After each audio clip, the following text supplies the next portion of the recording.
We've got a great array of speakers this morning, and it is going to be a really, I think, interesting session.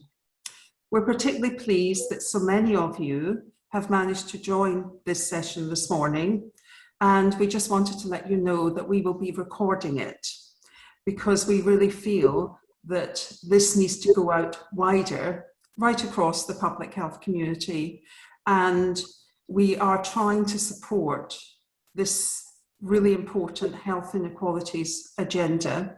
And today's session, we feel very passionately about poverty and deprivation. And all those things are important too. And of course, it's the most deprived populations that are the ones who are having the biggest impact on a lack of ability to improve health. So we will be focusing on the health inequalities aspect of blood pressure monitoring, but certainly working with our colleagues across the system, and particularly Bola, who's now taken over as our National Director of Health Inequalities. We want to make sure that we follow up on the interventions that she would like us to concentrate on.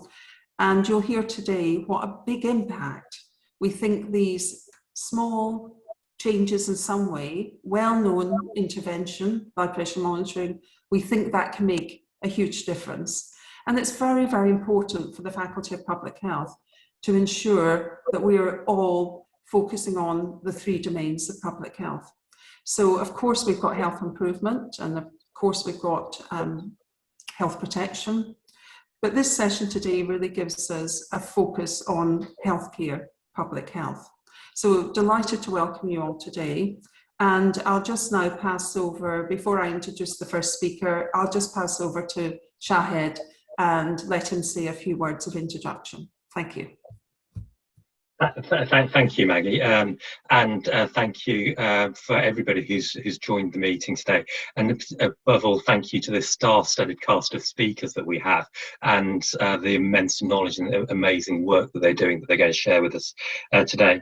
So I'm Shahed Ahmad. I'm the NCD for Cardiovascular Disease Prevention, and in terms of what gets me out of bed, it's saving lives and reducing health inequalities that gets me out of bed. That's why I applied for the job of the NCD for Cardiovascular Disease Prevention. It's one of the best and fastest ways to save the most lives and to reduce health inequalities. And colleagues on the call will talk much more eloquently than I will about that. We know that cardiovascular disease kills 136,000 people a year. Almost exactly the same number as the number of people we've lost from COVID during the pandemic in this country. But cardiovascular disease will continue to kill roughly that number of people every year going forwards as well. Cardiovascular disease differentially affects ethnic minority groups. It differentially affects deprived populations, much as COVID does. And cardiovascular disease can be prevented in the same way that COVID can be as well. So I've got a bit of a strapline that says CVD is COVID without the vowels. And I think there's a very strong case for taking cardiovascular disease prevention just as seriously as we take COVID prevention. So that's what gets me out to bed. So what are some of the things that we've done in NHS England over the past few months to really drive that agenda forward? Number one, we've set up a number of structures. So we've got a national clinical leadership group, and we have a regional lead from every region on that clinical leadership group. Very often that regional lead is a public health consultant, a member of the Faculty of Public Health. So that's really, that's great. At NHSEI, we've also produced some, I'll call them top tips for CVD prevention leadership groups at regional level and at local level as well, in terms of who might be on those groups and the type of things that they might want to do. I think in terms of a lot of the things we're doing, they're actually going to get covered in the agenda today. So I'm not going to keep you from our first star speaker. So I'll hand back to Maggie to introduce him. Thank you so much, Shahed. And I was delighted to see in the chat that we have Tavita, a colleague from Fiji, join us this morning. So I was busy checking the world clock, and you've put in that it's going to be a late night for you then. But thank you very much for joining us. So, colleagues, I'm absolutely delighted now to introduce Professor John Newton. John, of course, is well known to, I presume, all of you on this call. He is currently the Director of Health Improvement at Public Health England. John is a great support to me because John is also the Vice President of the faculty. And many of you will know John's excellent work in this arena. And this morning, he's going to talk about high blood pressure and the global burden of disease. So thank you so much, John, for giving up your time to join us. Very much looking forward to your presentation. Thank you, Maggie and Shahed, very much. And thank you also for your leadership in this area. I mean, it is, as both of you have said, incredibly important. And despite everything else going on in public health, not just in the immediate context of the pandemic, but actually just over the last few years, there have been many changes in priorities in relation to public health, but cardiovascular disease has remained a high priority and should remain a high priority. And I think you're doing absolutely the right thing with this seminar to remind us all of that. And my task is to introduce the topic with a little bit of epidemiology. And I'm going to do that also by introducing you to the sorts of results you can get from the Global Burden of Disease tool, the GBD Compare tool. And I'll give you some results, but I'd also encourage you to have a look at it yourself. But I'll say a little bit more about that later. I think I should be able to move my own slides now. And I should also say thank you very much to all those of you who are joining us. I know it's been tremendous to get this level of support. Everyone's incredibly busy at the moment. And we really appreciate the fact that you're giving up your time to join us at this webinar. We look forward to your comments and questions and feedback. So thank you very much to all of you. So cardiovascular disease, no, sorry, I just need to get, I think I have control of my slides, but yes, there we are. So cardiovascular disease, of course, has improved a lot. I mean, if we take, say, the period of from 2001, there have been enormous improvements in mortality from cardiovascular disease, and that's fed through into improvements in life expectancy overall. But it's still an incredibly common cause of death. So 1 in 4 deaths in England are due to cardiovascular disease. So that's including ischemic heart disease and stroke. 1 death every 4 minutes. As Maggie has said, unfortunately, cardiovascular disease remains one of those conditions which is very patterned and by social class and by deprivation. And therefore, we do see substantial inequalities. So there are twofold variations by decile of deprivation due to cardiovascular disease, and we're talking there about under 75 mortality. So premature mortality, there's a twofold variation by decile. But if you look at smaller areas, local authority areas, it's even greater. So it's there are 4 times, there is a 4-fold variation, again, in premature mortality across the country. And if we look at the UK, it's places like central Glasgow that have the highest rates, and within England, places such as Blackpool and Manchester often stand out. But this sort of variation is actually present all over the country. I was Director of Public Health, Regional Director in the South East, and we had really quite profound differences in cardiovascular disease rates, even within some of the large local authorities like Hampshire. So this inequality is a countrywide issue. And of course, as Shahed mentioned, there's also other aspects of inequality in relation to cardiovascular disease. It's more common in men than women. It's more common in people with severe mental illness, and it's more common in people with South Asian and African, Caribbean ethnic background.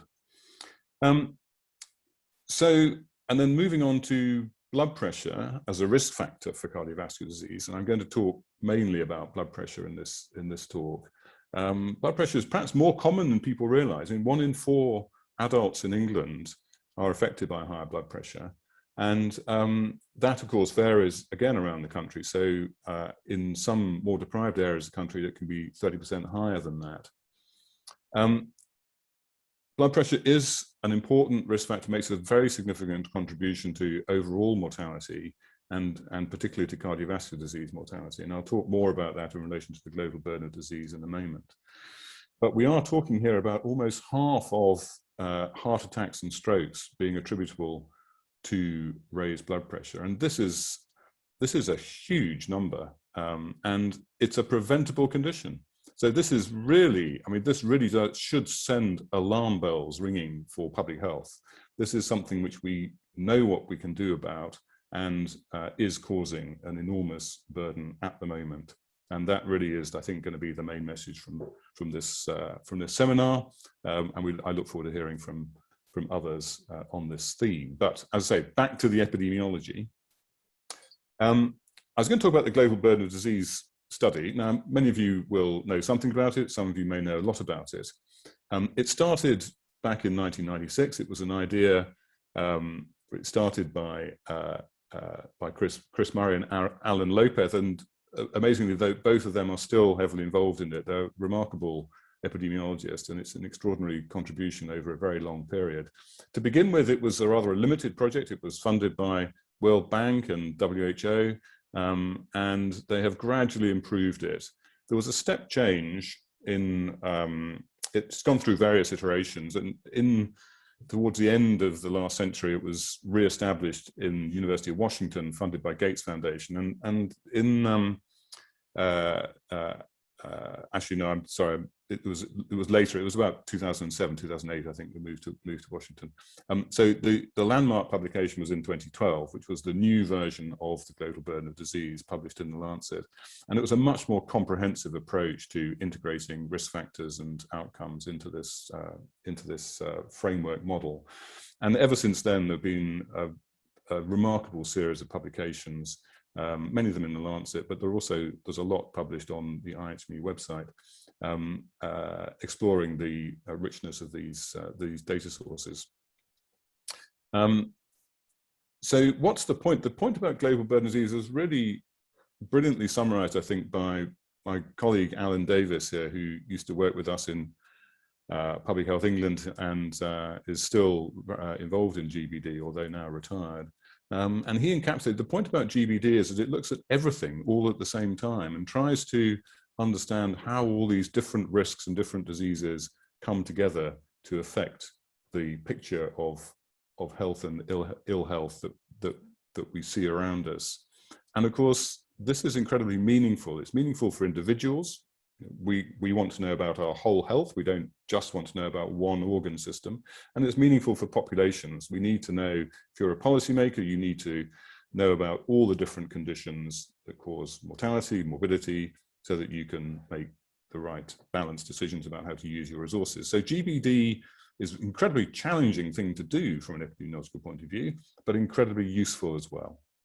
And what it does is to integrate data which describes premature mortality together with data that describes the loss of health while people are still alive, and uses the most sophisticated available, often Bayesian modeling techniques to try and estimate these effects, even where really good data aren't available. So it takes the data that we do have and it makes Bayesian type assumptions about the data that we don't have, and the whole thing is continually iterated to try and get the best possible estimates.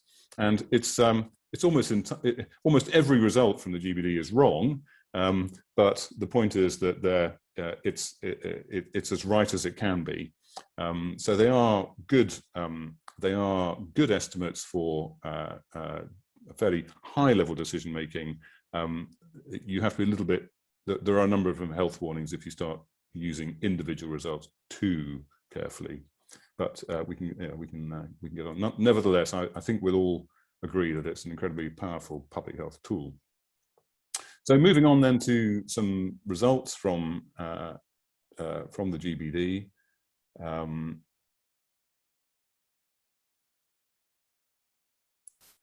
so we have I've summarized them here, and then I'll show you a few slides. So the main thing is we're talking about cardiovascular disease as a whole. It is the second largest cause of burden, so that's including mortality and morbidity, second only to cancer for England. But of course, when you look at non-fatal illness, it drops down. So most of the impact that cardiovascular disease has on the DALY figure, the overall health figure, is through early mortality. That overall burden, as I mentioned earlier, has reduced considerably. I mean, there really have been phenomenal gains in terms of cardiovascular disease burden, but that's mainly been for ischemic heart disease and stroke. We've seen no such improvement for atrial fibrillation and for peripheral arterial disease. There have been improvements for burden due to aortic aneurysm, which presumably is due to the screening program. Moving on to blood pressure. Blood pressure is by far and away the top risk, attributable risk for overall cardiovascular disease burden for both ischemic heart disease and stroke. And it's, in terms of overall burden from all causes, it's fifth. Now, it was second. You know, as recently as 1990, blood pressure was the second highest overall risk, and it's dropped down to fifth. But that's not because blood pressure has gone away. It's because the total burden of cardiovascular disease has decreased. And I will come back again to, I'll show you a bit more detail about the attributable risk data. And then if we look at cardiovascular disease overall, and we look at the amount of cardiovascular disease attributable to blood pressure, it's just under half. So what that means is that every year in England, there are 65,000 deaths occurring due to high blood pressure, which could be reduced if we could reduce the impact of high blood pressure. This is a phenomenal burden of preventable early mortality.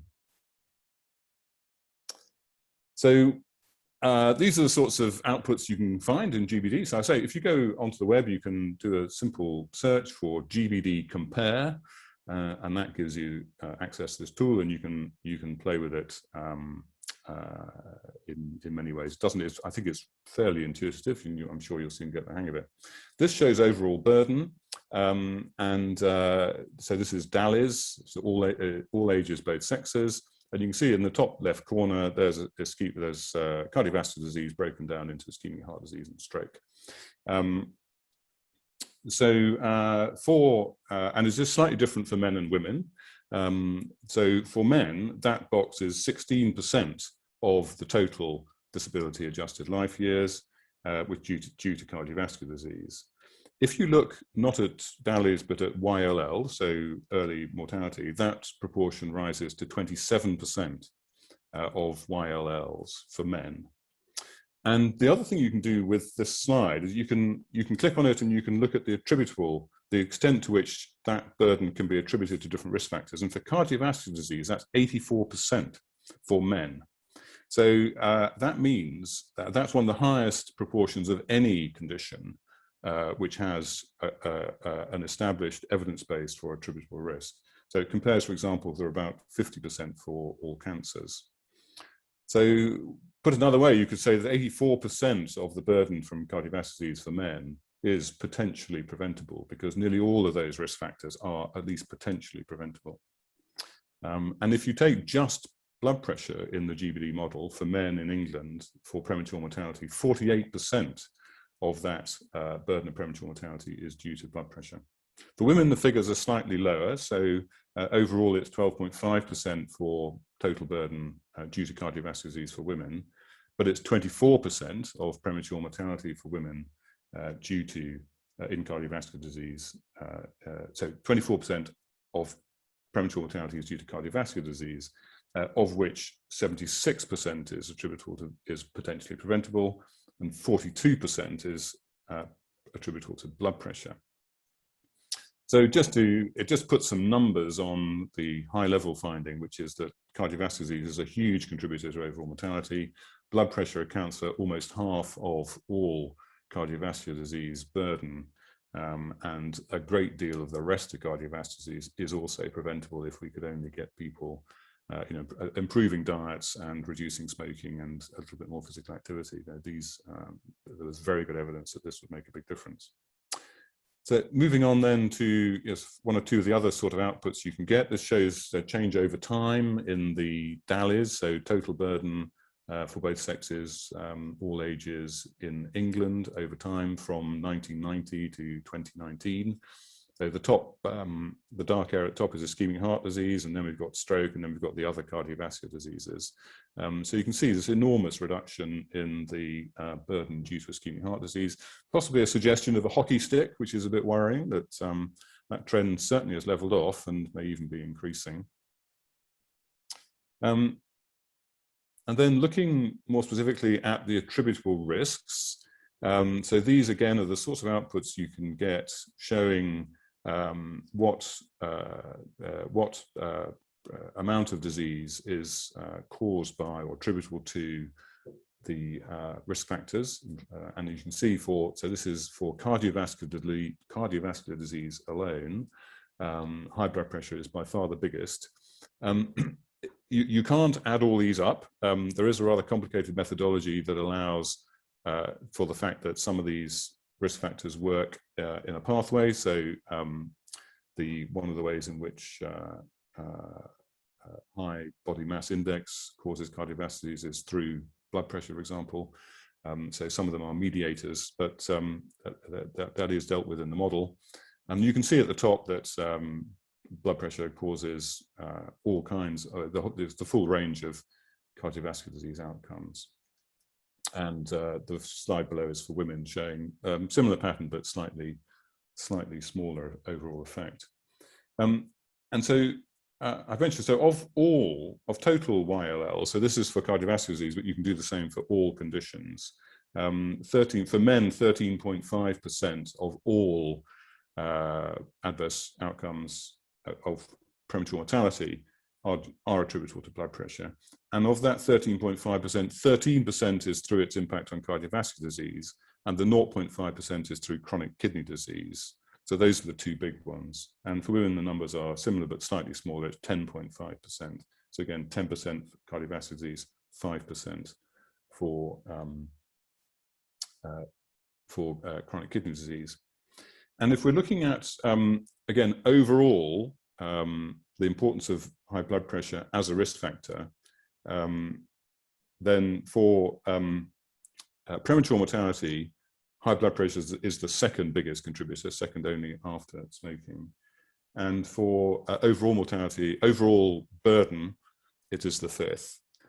For YLDs, for disability, ignoring the impact on premature mortality, it actually drops down to the ninth. So I think we shouldn't ignore that. High blood pressure does cause disability, mostly through the impact on stroke and chronic kidney disease, but it's a much smaller effect than its effect on mortality. So this is just a little bit more detail on local authority. We're in a very strong position with the global burden of disease. For many years, we've had a collaboration going with University of Washington, and they produce estimates by individual local authorities. So on the GBD Compare website, you can find local authority data. This shows the attributable risks for premature mortality, years of life lost, for individual local authorities. This is from the paper we published in 2018 in the Lancet, so it's data up to 2016, but the more accurate, more recent data is available.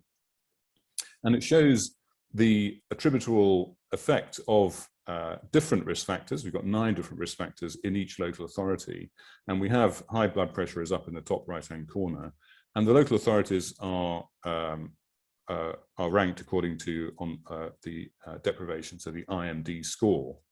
And the first thing just to mention is that the y-axis is different in each case. So for tobacco, it goes up to 3,500. These are age standardized YLLs. Whereas for high blood pressure, it's only 1,500. So they are there are different effects. But what you see very strikingly is the pattern by deprivation with local authorities, and one might guess that someone like Manchester or Blackpool might be up here in the top right-hand corner, have much higher burdens due to all these risk factors, but high blood pressure is particularly marked. And although most local authorities sit on the diagonal axis, there is quite a spread.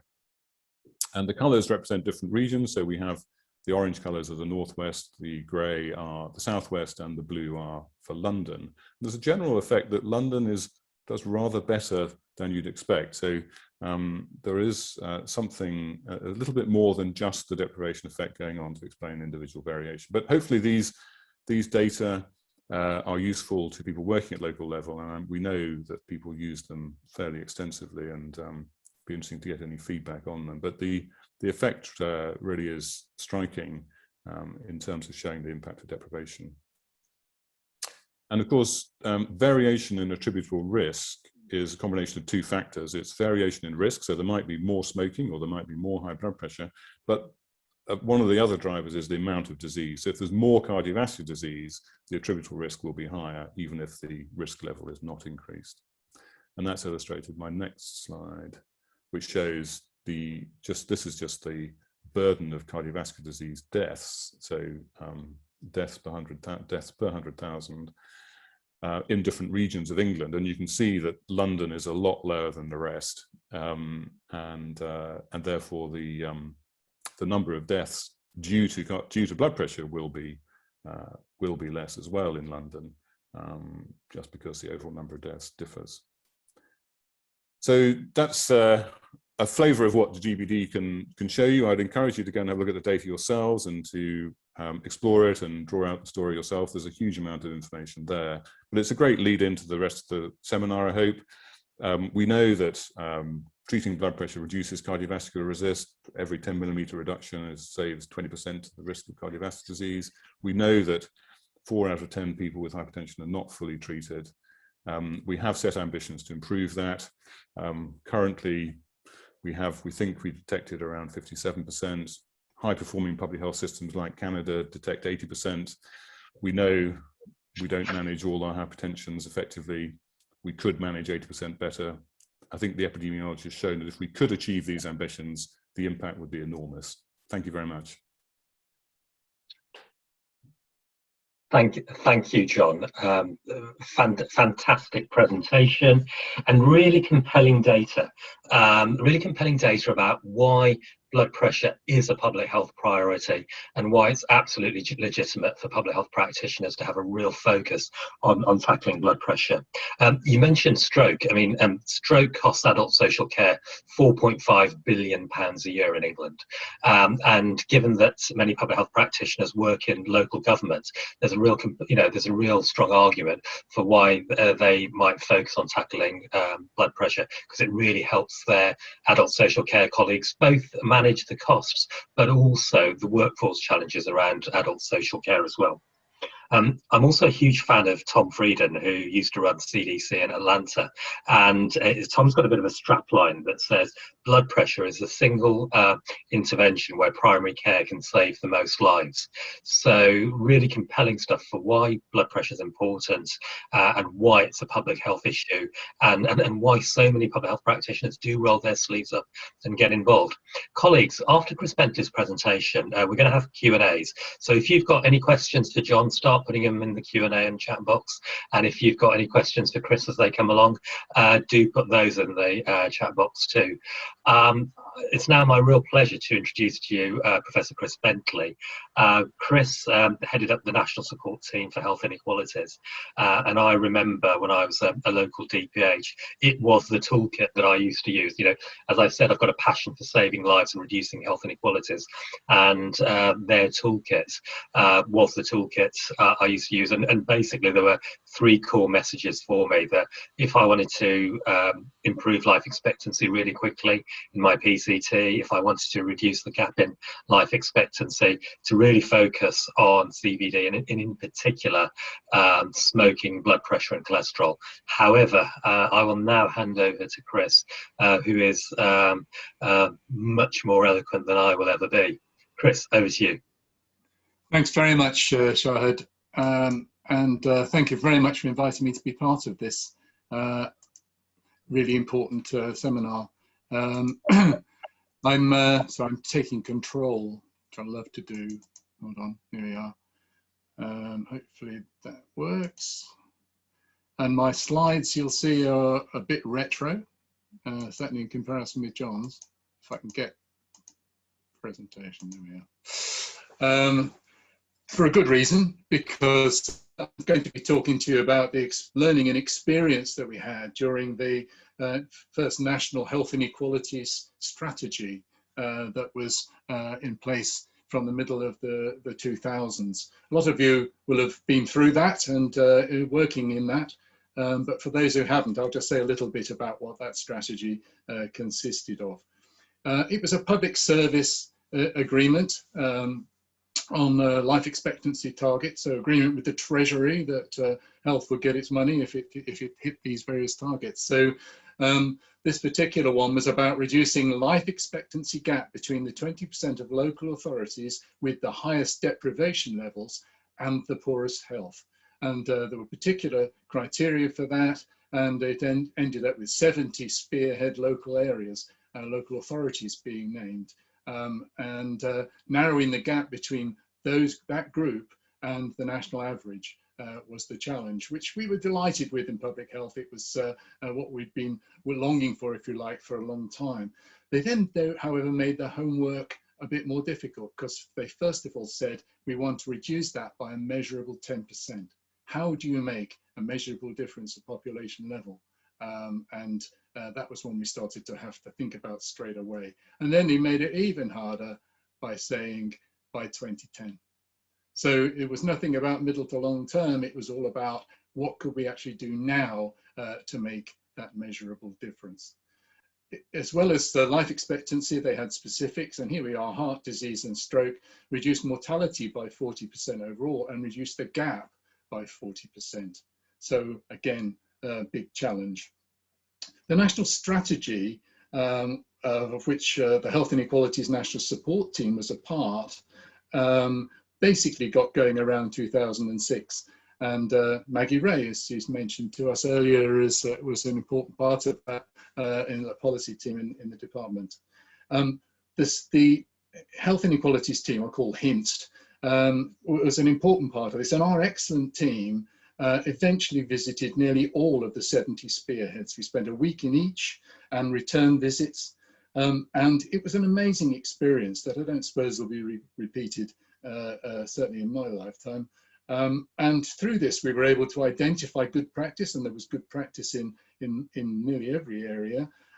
We were looking at common barriers and gaps, and we were able to develop a range of tools and field test them, if you like, to destruction in terms of what might help us to address those barriers and gaps.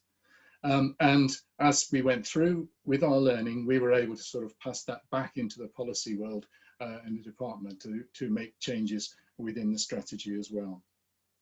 Now, although the change in government meant that the target was abandoned before the due date, subsequent analysis did show that the target had been met, in fact, a year later, but for good reasons. In fact, the CVD target was met ahead of schedule. Now, in terms of the individual spearheads, it was a little bit patchy about the gains, but an example here from the Northwest. Northwest really embraced the changes. We were working with them on. Peter Kelly and Stephen Singleton really took it on. And this is one example of that, where you can see in terms of the time frame, specific drop down in early deaths. How do you make a percentage difference at population level? And we decided the first thing was to have a set of criteria to decide which interventions were going to be most important.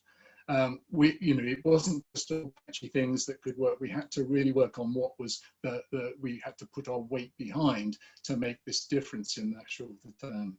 They needed to be evidence-based, not black and white evidence, not bits of grey and a bit vague. It had to be black and white. It had to be outcomes orientated with measurements locally relevant and locally owned.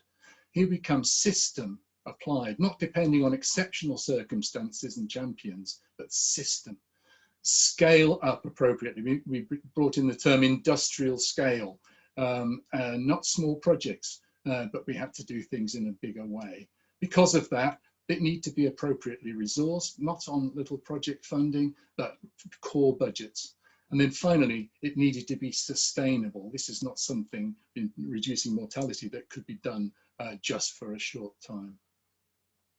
Now, how and could deliver the kind of level of change we were talking about. And we came up with this triangle early on, which bore out through experience. It starts at the top with, we call it then population level interventions. We call it civic level now.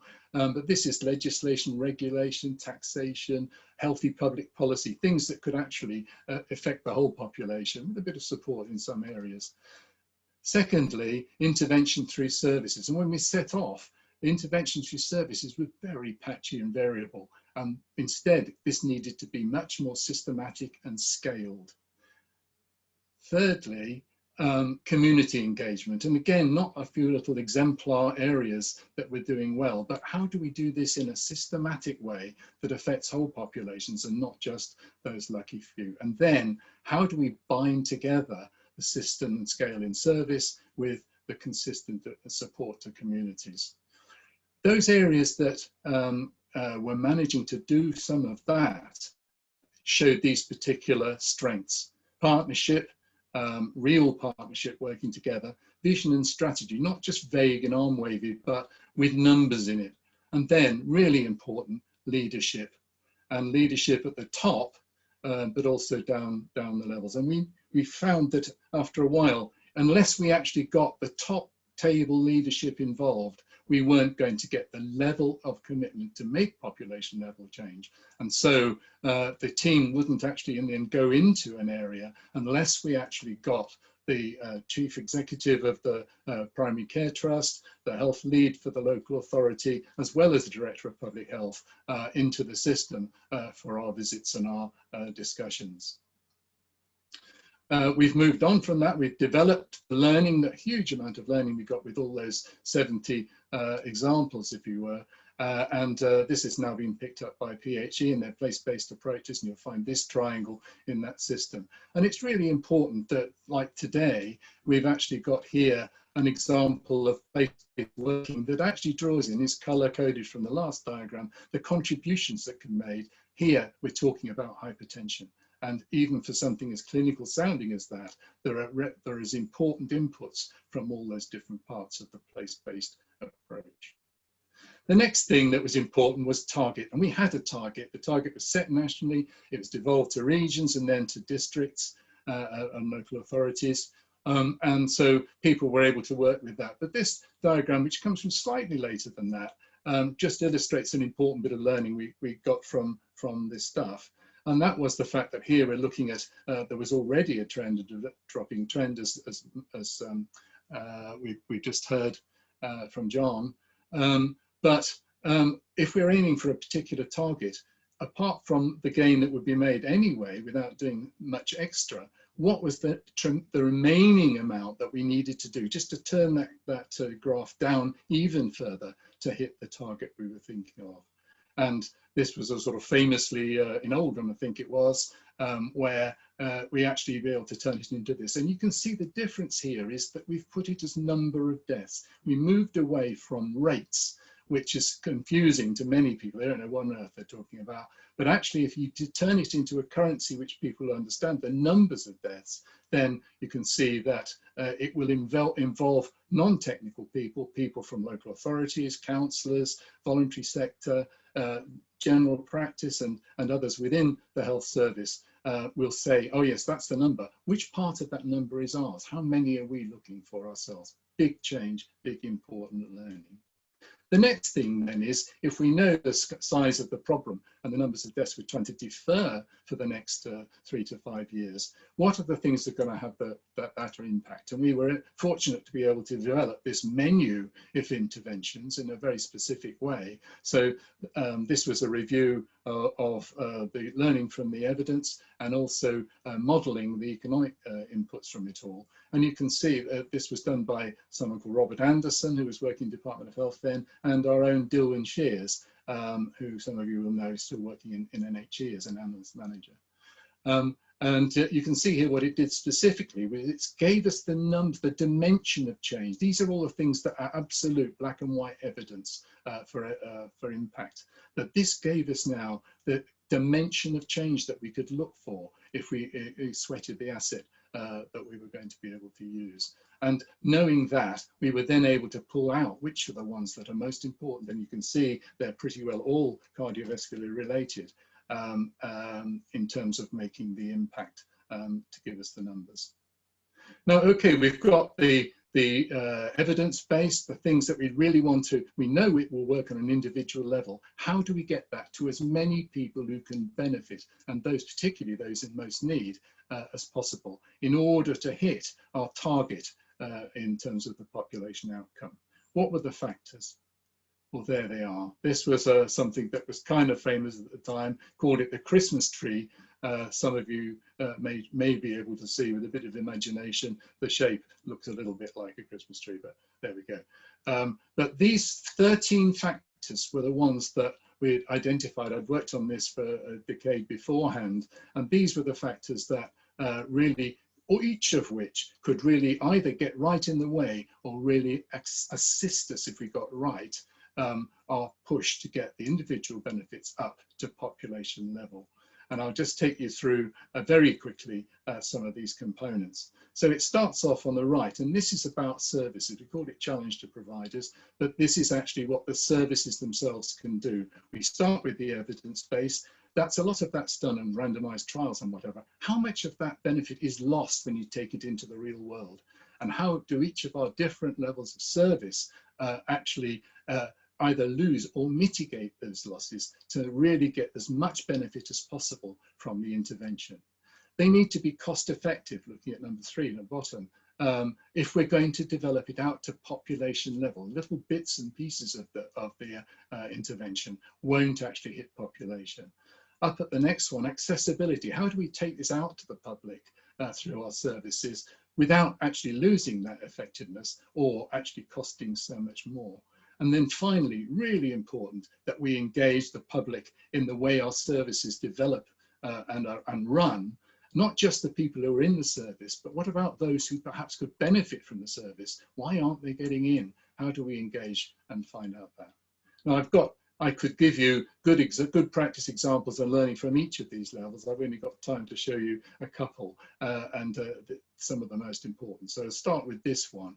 We've got echoes of this in the world today, but this was very early on. It was each of these vertical bars is a register of patients with coronary heart disease, practice to practice. The blue are people who've got their blood pressure under control to the target level. The orange they haven't clinically, and the yellow are people who were exempted for a range of get-out kind of cards for the practice that for patients that might have been more difficult to hit the incentive target. The variation there is dire. If you look at the practice here, that the only 40% chance of those patients actually getting their blood pressure controlled, whereas over here it's way up in the 90s. And as a patient, you wouldn't know which practice you were in. And what we used to say is that unless we can turn all of this orange and yellow blue, those patients will actually probably die prematurely of heart disease, whatever else we're doing in the inequalities agenda. Final common path. And it didn't need to be like this. This is another area with the same deprivation score. And just look at the difference. There's consistency, that variability is gone. It's no coincidence. There was lots more. And this emphasizes the difference between performance monitoring and performance management. This was being managed. The PCT used to do audits.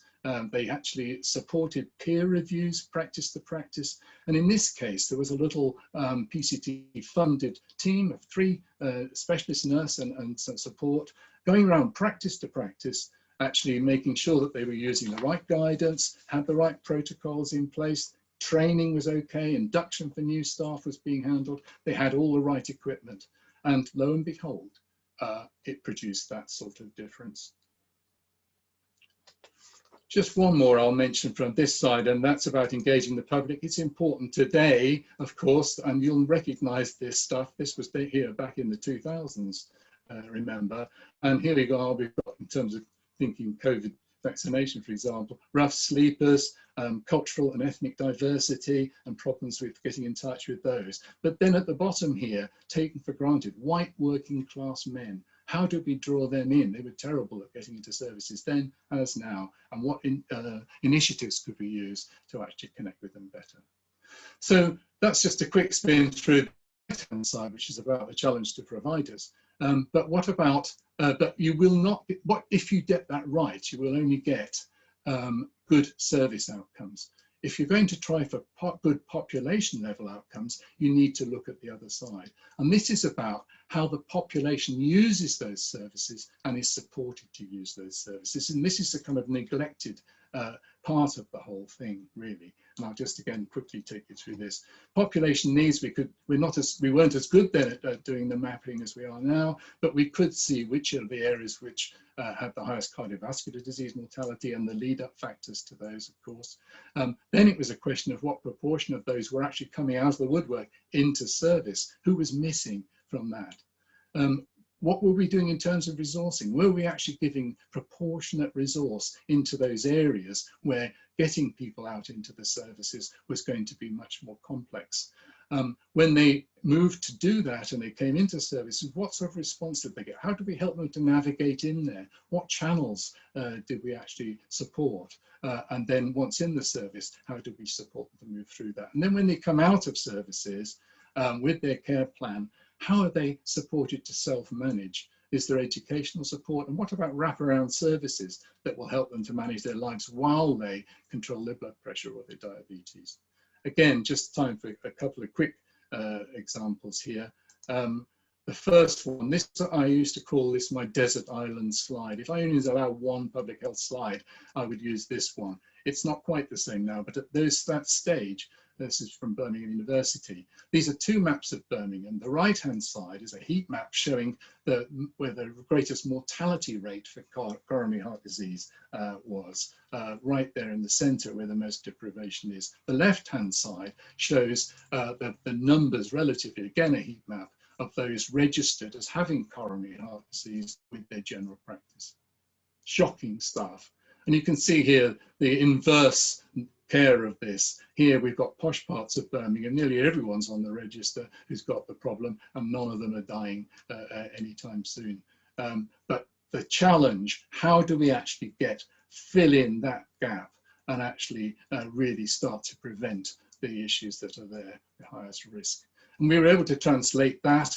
First time this was done, I think, was with the team and Paul Fryers, who's again in PHE these days, I think did the early ones, where we basically were estimating how many people probably should be on the register. This practice was probably quite smug. They were getting 90% of their patients' blood pressure controlled, but only half of those we imagine would be there were in the system. How much easier was it then? And again, it didn't need to be like that.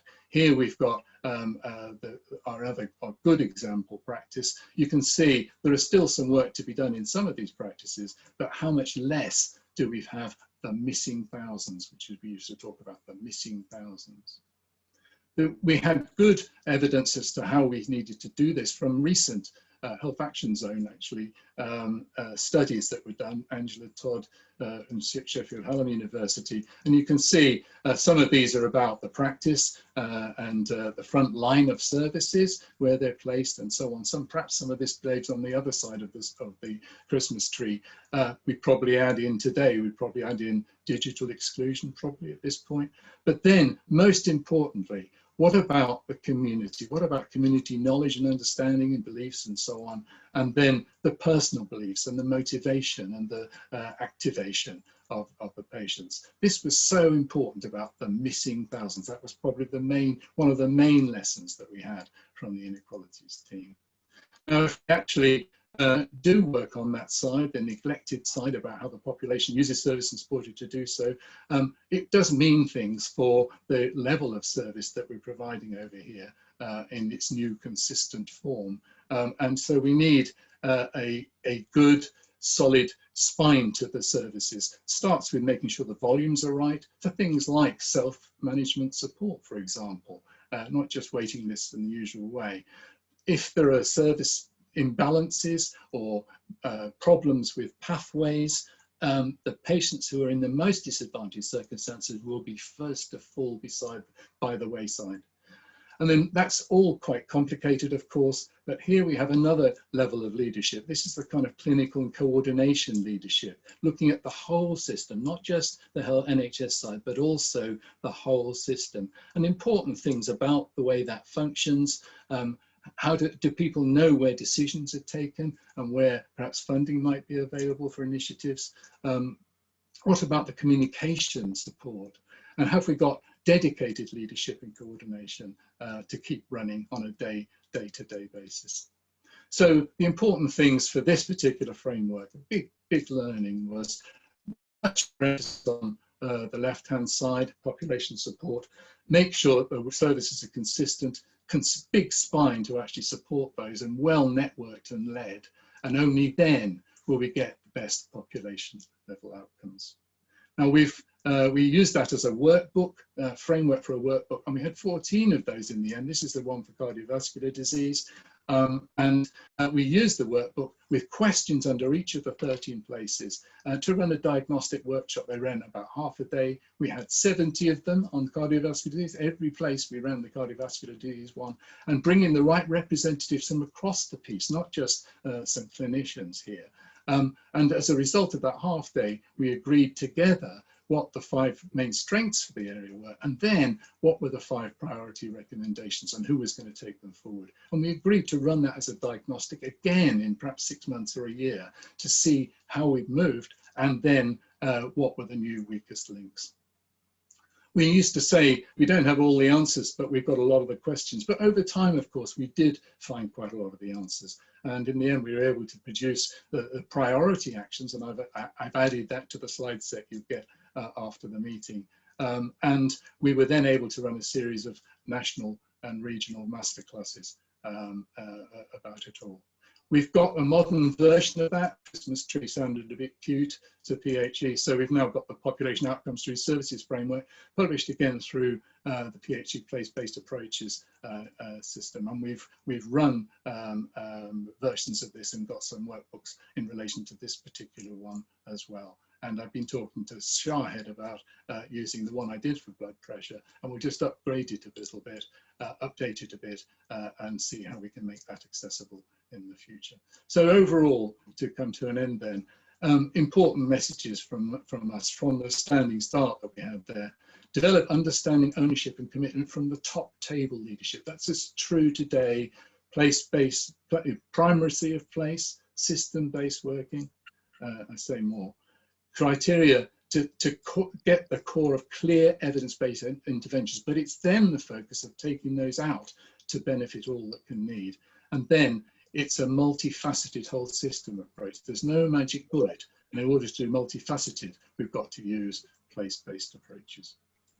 That's it from me. Thanks very much.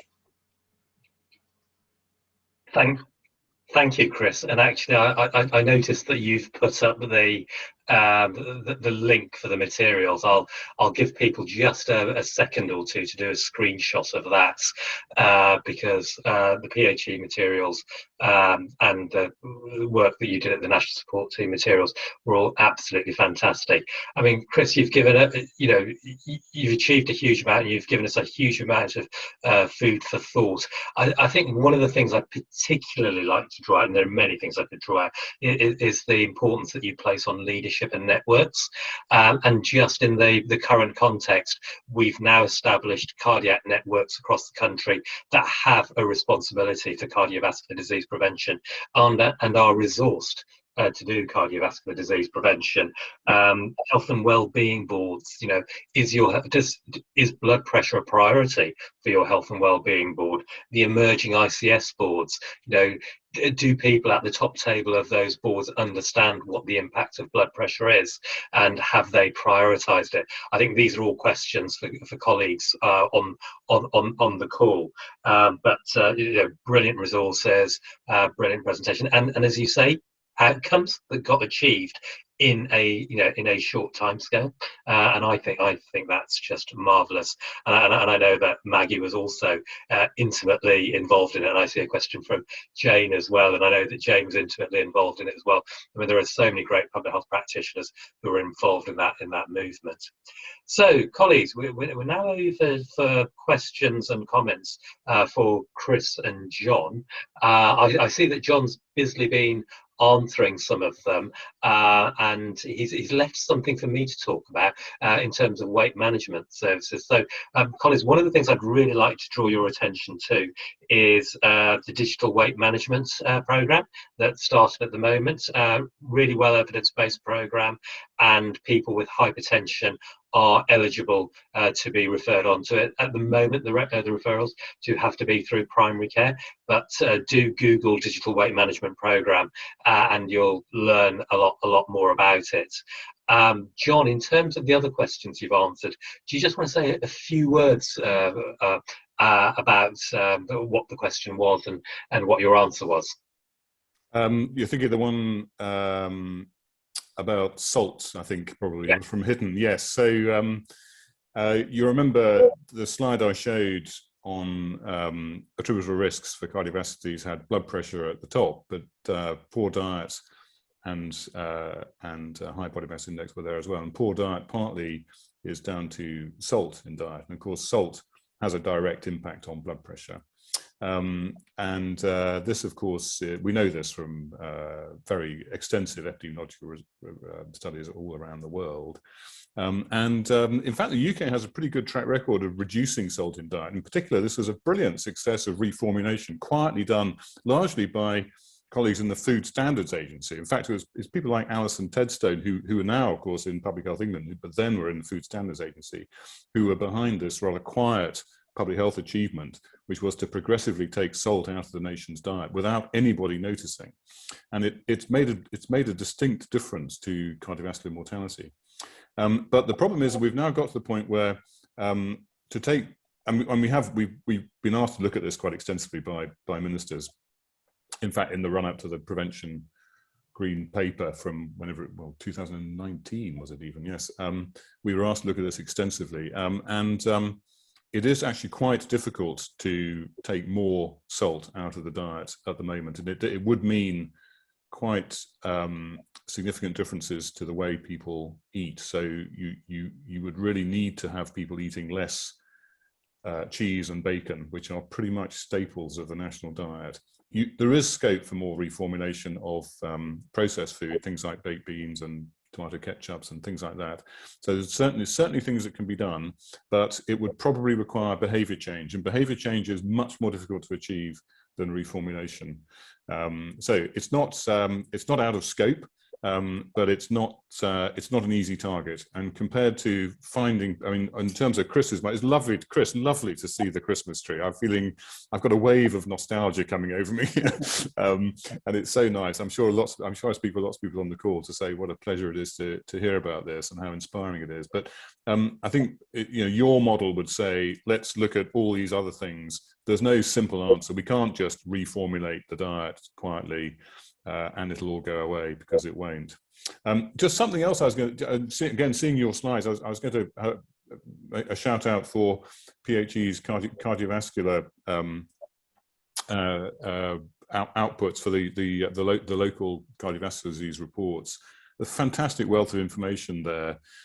So for every CCG, you can get your you can get your profile. You can see which practices are achieving. It's an extraordinary piece of work, and I mean, Shahed talks about them a lot. I'm not sure that. I mean, I know they are used a lot, but again, it's a piece of quiet work that's been going on. Finally, if I may, just internationally, I forgot to say, blood pressure causes 10 million deaths a year across the world. I mean, that's a staggering number, isn't it?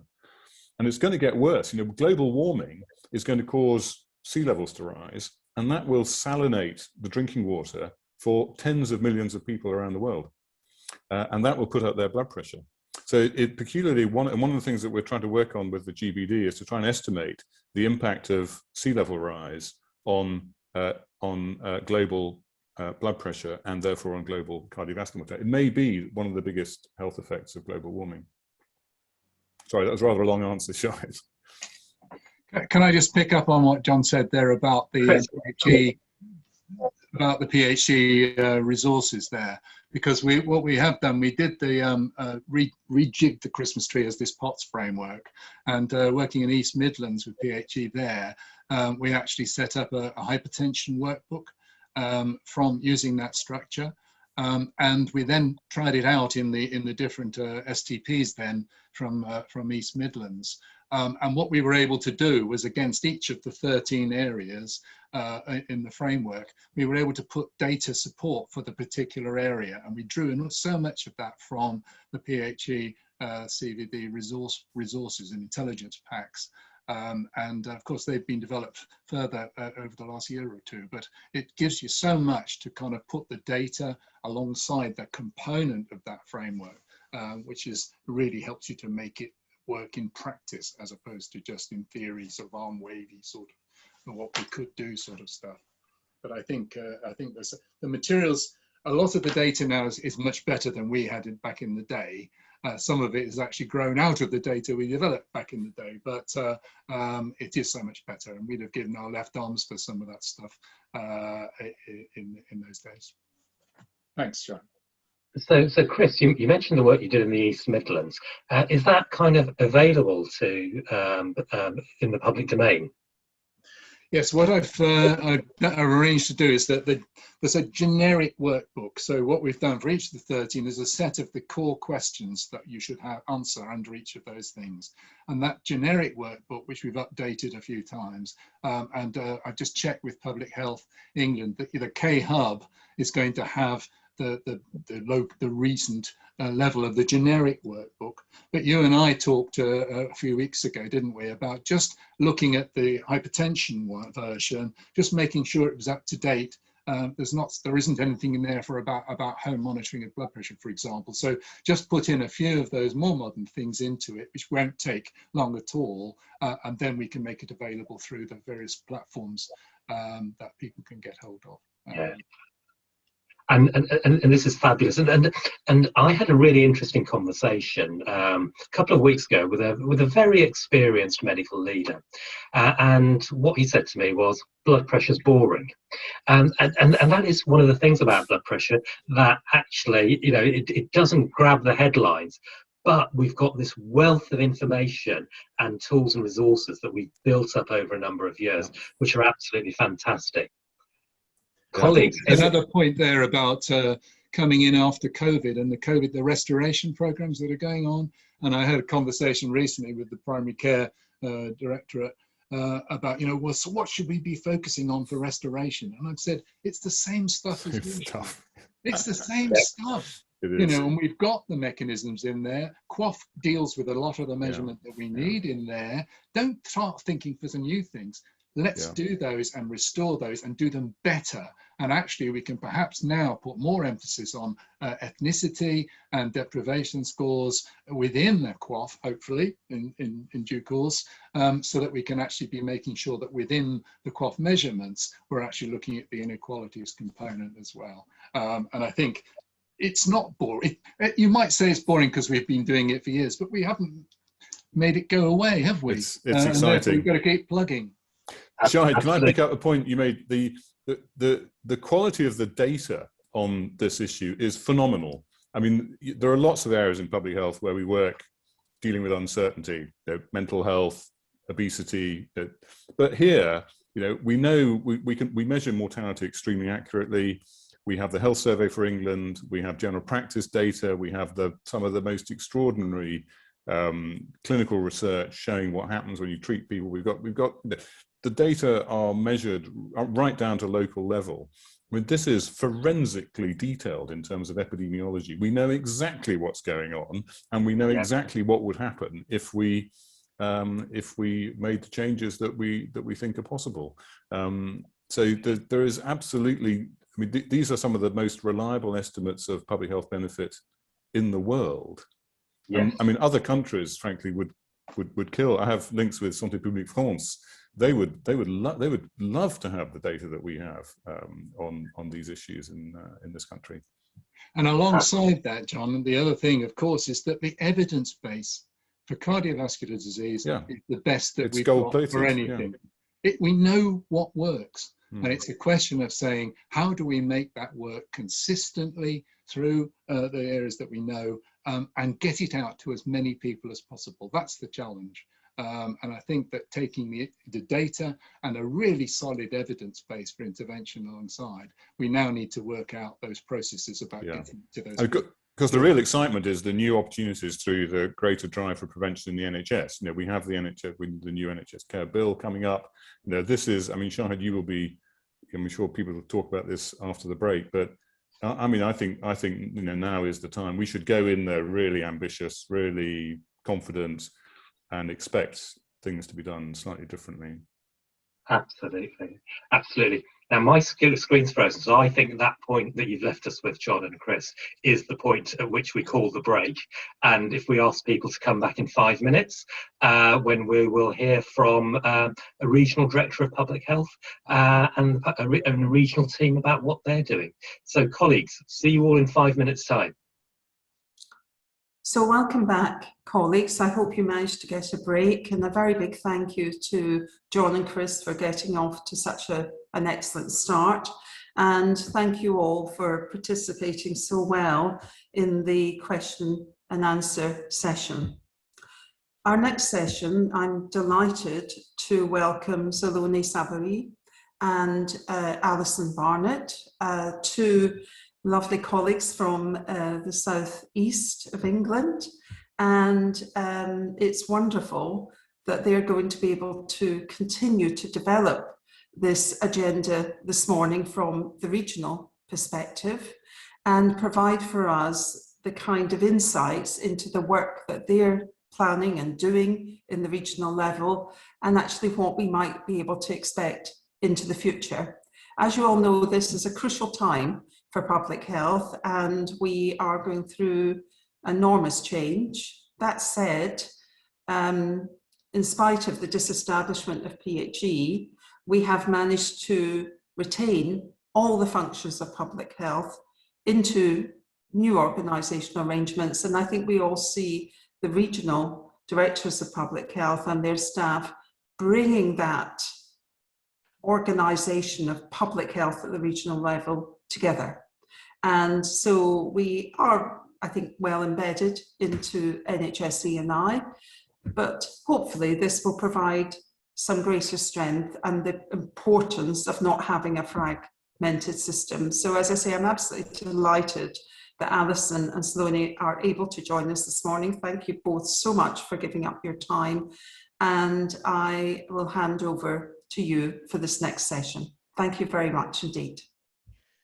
Thank you very much, Maggie, for those kind words. And I want to sort of kick off just by setting the scene for the work that we did in the region by describing some of the national context which helped us.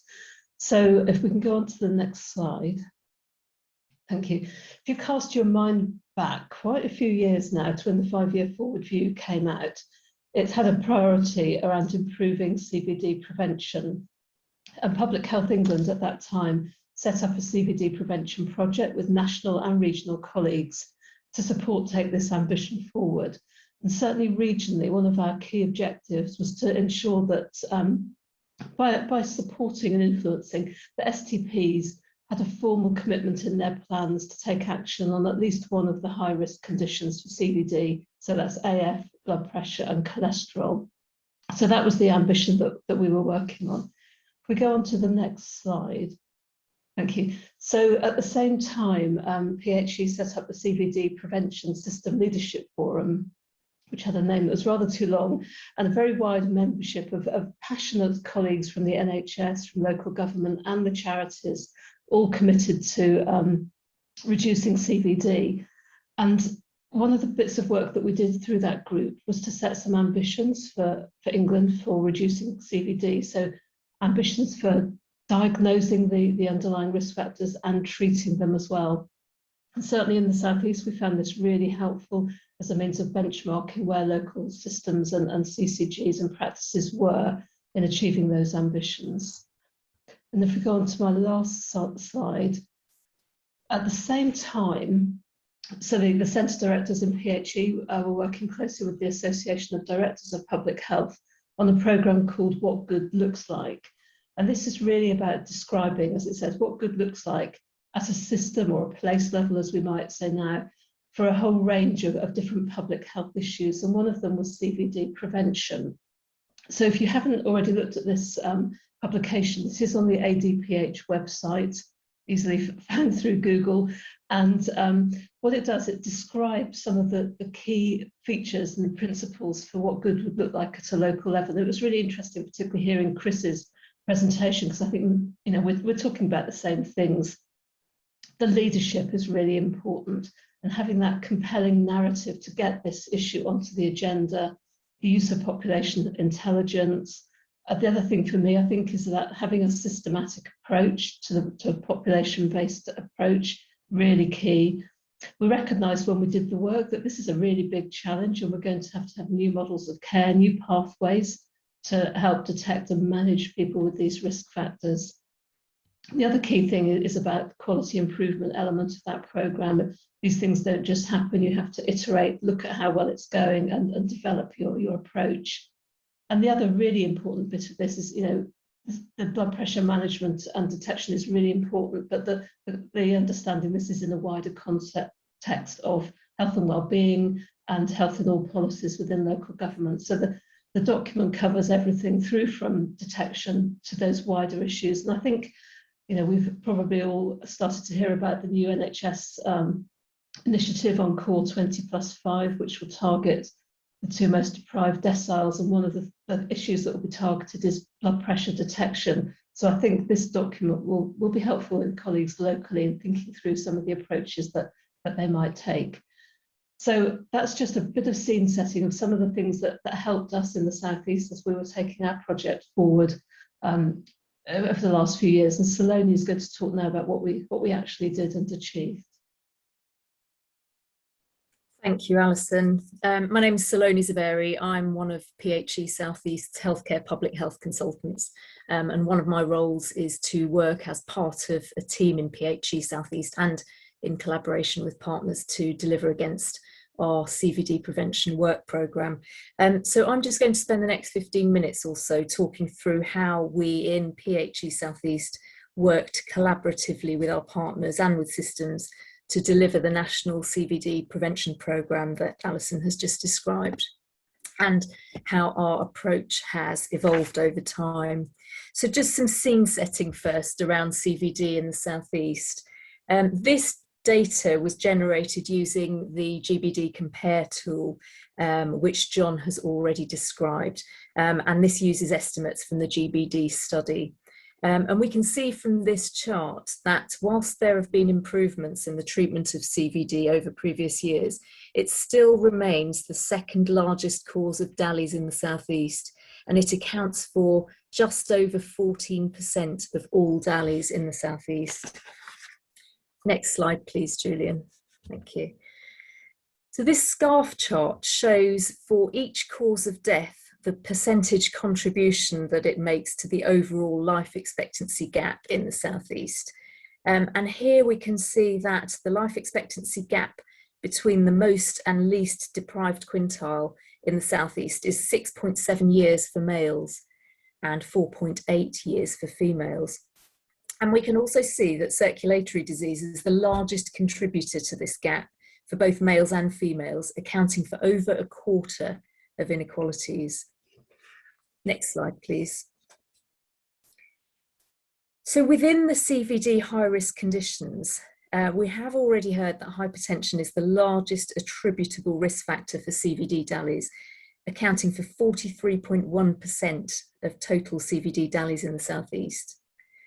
So these three slides that I've just shown, amongst others, feature in the PHE CVD data packs that I'm going to describe shortly. Next slide, please. CVD has been a key priority for PHE since 2018, when the national programme was launched. In 2018, dedicated resource was allocated to regions across England to support the implementation of this national project. And regions use that resource in different ways, but in the South East region, we appointed a CVD prevention programme manager who was in post for just over a year until midway through 2019. When we were starting out, I think it's fair to say there'd been a shift in focus to diabetes rather than CVD more broadly as a clinical priority area for the NHS. So we identified a gap here and an opportunity to set up a Southeast-wide group with all relevant partners involved in CVD and CVD prevention across the Southeast. And this is not an exhaustive list, but it included NHS England, an improvement, NHS Right Care, the British Heart Foundation, amongst other voluntary sector organisations, NICE, the academic health science networks, and we were brought together regularly to focus on CVD more broadly. And just thinking about ambitions, Alison has talked about the development of the national ambitions, and Alison and other colleagues in the South East were very much actively involved in and supported the development of those ambitions, which were then adopted nationally and then later on integrated into the NHS long-term plan. Very early on, there was clear recognition in the South East, as elsewhere, of the importance of using data and supporting systems to use data and intelligence effectively to tell the CVD story through effective narrative, so that we really could engage our partners. So from this, the data packs that I'll talk through in a moment were born in the South East, and they then became national products. So in summary, the PHE South East offer was to act as the system leader for CVD prevention at that time across the South East, influencing and supporting local stakeholders to deliver improvements in CVD. Next slide, please. So the agenda was vast, and we started out by organising our thoughts systematically to set out very clearly where we thought we could intervene and what impact we could have with respect to health and social care outcomes. And this is our South East PHE CVD prevention logic model. It's essentially a roadmap showing the key aspects of the programme and its interventions and how they will bring about the desired outcomes. Next slide, please. So for the next few minutes, I'm going to talk about our approach to implementing the programme through making the case locally to systems for the programme, using the best available data and intelligence, working with local systems to commit to ambitions for improved outcomes and to develop more effective models of working, and through deploying our CVD prevention programme manager, who really enabled us to offer much more operational support for the planning and coordination of CVD secondary prevention activities at system and regional level than had previously been possible. Next slide, please. Thank you. So as I've mentioned, very early on, there was clear recognition of the importance of using data effectively and developing the narrative to engage partners and inform action. Most CVD risk factor identification and management happens in primary care, I think it's fair to say. And here in primary care, identifying and treating people with AF, hypertension and high cholesterol optimally is absolutely crucial.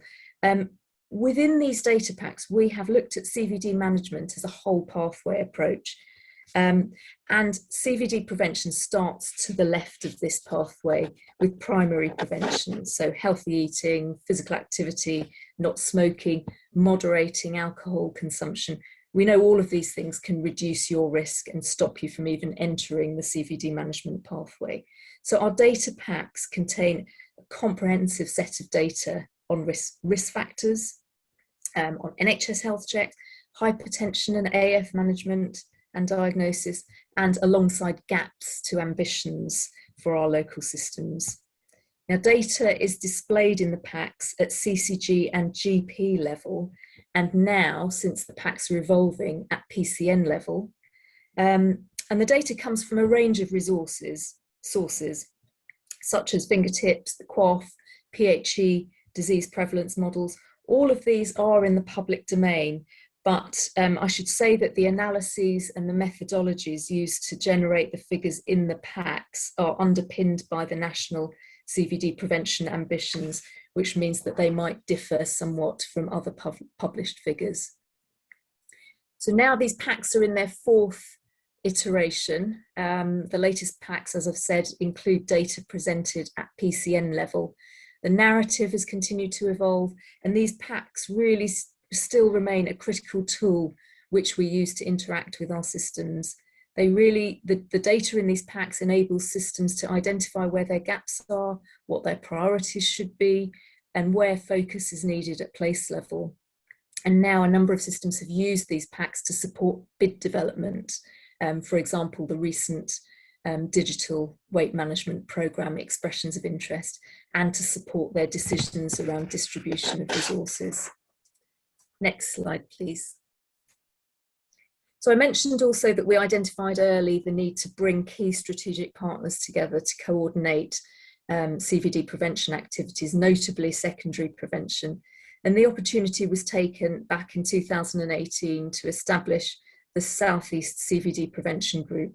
Some of the members are shown here, and I've listed them previously. They're not exhaustive. They did also include system representatives later on. So the group is hosted by Public Health England South East and still continues to meet to provide South East system level support and leadership to groups working on CVD prevention.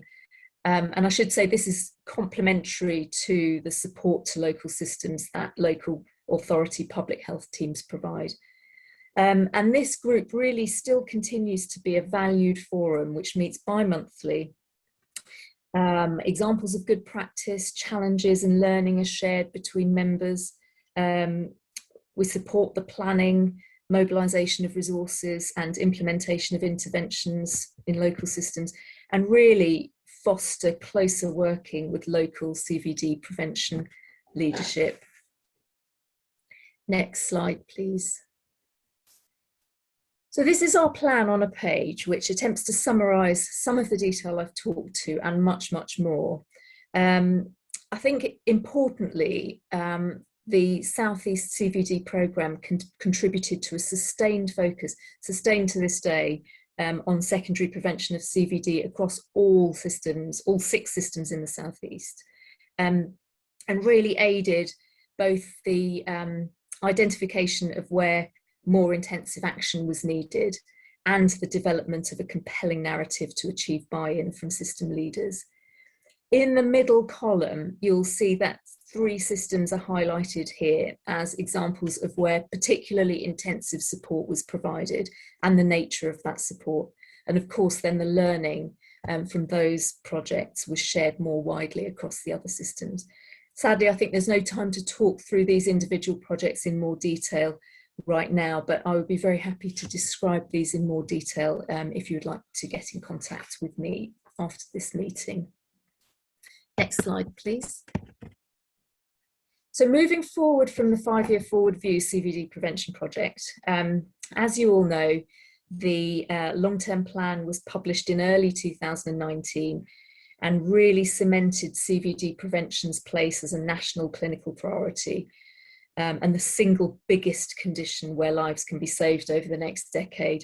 A clear ambition is set in the long-term plan for the NHS to prevent over 150,000 heart attacks, strokes and dementia cases over the next 10 years. And direction is clearly laid out around how partners across sectors and across organisations can work together to achieve that. And the national CVD prevention, secondary prevention ambitions around the 3 high-risk conditions have been taken forward into the long-term plan. Next slide, please. Oh, I think it's going to list the points one by one before moving to the next slide. Thank you. So I'm just going to spend the last couple of minutes focusing on hypertension. With respect to AF, I think it's fair to say that initially our partners and many systems and we particularly focused our attention on AF early on. Progress with respect to AF, I think, has been good, but the situation with respect to hypertension has not been so good. We've already heard how optimizing hypertension control can have a substantial and relatively rapid positive impact on the risk of cardiovascular events. While the figures shown in this slide are a little on the old side now, I think they still give a clear idea of the scale of events which can be averted through optimal treatment of hypertension in our systems across the Southeast. And we can see that there really is an enormous opportunity to prevent consequences further down the line by optimizing hypertension control. Data shows that we aren't doing so well as expected in the Southeast. There is wide variation at CCG and system level with respect to the diagnosis and treatment gaps, and we have a very long way to go in the Southeast to meet the national ambitions. And sadly, this situation has been exacerbated further by the COVID pandemic, and also with relatively recent changes to BP treatment thresholds, that treatment ambition has become even more challenging to achieve. So the intense focus that we now see on optimizing hypertension diagnosis and management in the Southeast is entirely justified, both in the Southeast and nationally. Next slide, please. So just to summarize our forward journey, the Southeast CVD Prevention Group is still going strong in its support for local and system leadership around CVD. The group continues to play a role in coordinating action and also in linking to other networks and groups in the Southeast. For example, the BAME Mortality Southeast Reduction Board. The CVD data packs continue to evolve to meet local need. There's now a clear focus on the link between cardiovascular disease and its risk factors and the increased risk of poor COVID outcomes and how we can mitigate the inequalities which have been highlighted by the pandemic. And with the models developed in response to the COVID pandemic, there's really valuable learning for CVD prevention. For example, the BP at Home project, which Rory Honey is going to talk about in more detail shortly. Final slide, please. So I've listed here some of the data sources that are relevant to our work around CVD. This is not exhaustive, but hopefully you will find it useful if you want to explore the data further. And please do get in touch if you would like further information about these data sources, about any of the projects that I've touched upon. And thank you for listening. Thank you so very much, Saloni, and indeed Alison. That was absolutely fantastic, and it was really, really fitted in very well, didn't it? After having that sort of broad national picture from John and Chris, and then to pick up this in the region. We have had, as you know, Saloni and Alison, I would like you to join us once we've heard from our next speaker, so that we can do a little panel session similar to before. So if we can hold questions, colleagues, to then. If you want to ask any questions of Alison or Saloni, please put them into the Q&A. Thank you very much. We also have been asked, colleagues on the panel, and Julian, we've been asked if we would share slides. I'm sure you'd be very happy to share slides. So if you don't mind, I'll say yes to that, and we'll make sure that those go out after the meeting. And if that's okay with Julian Ryder, who's one of our directors at faculties behind the scenes with all the technology and making things happen. Thank you, Julian. I'm sure he'll have all of that in hand. So thank you both very much. So delighted, colleagues, to introduce our next speaker, Rory Honey. I've had the great privilege of working with Rory, and I'm delighted that we can introduce him for this next presentation. If we could have that slide, please, Julian. You can see already that Rory has well, a great deal of experience, and he's going to tell us about his work in Hampshire and about home blood pressure and CVD prevention.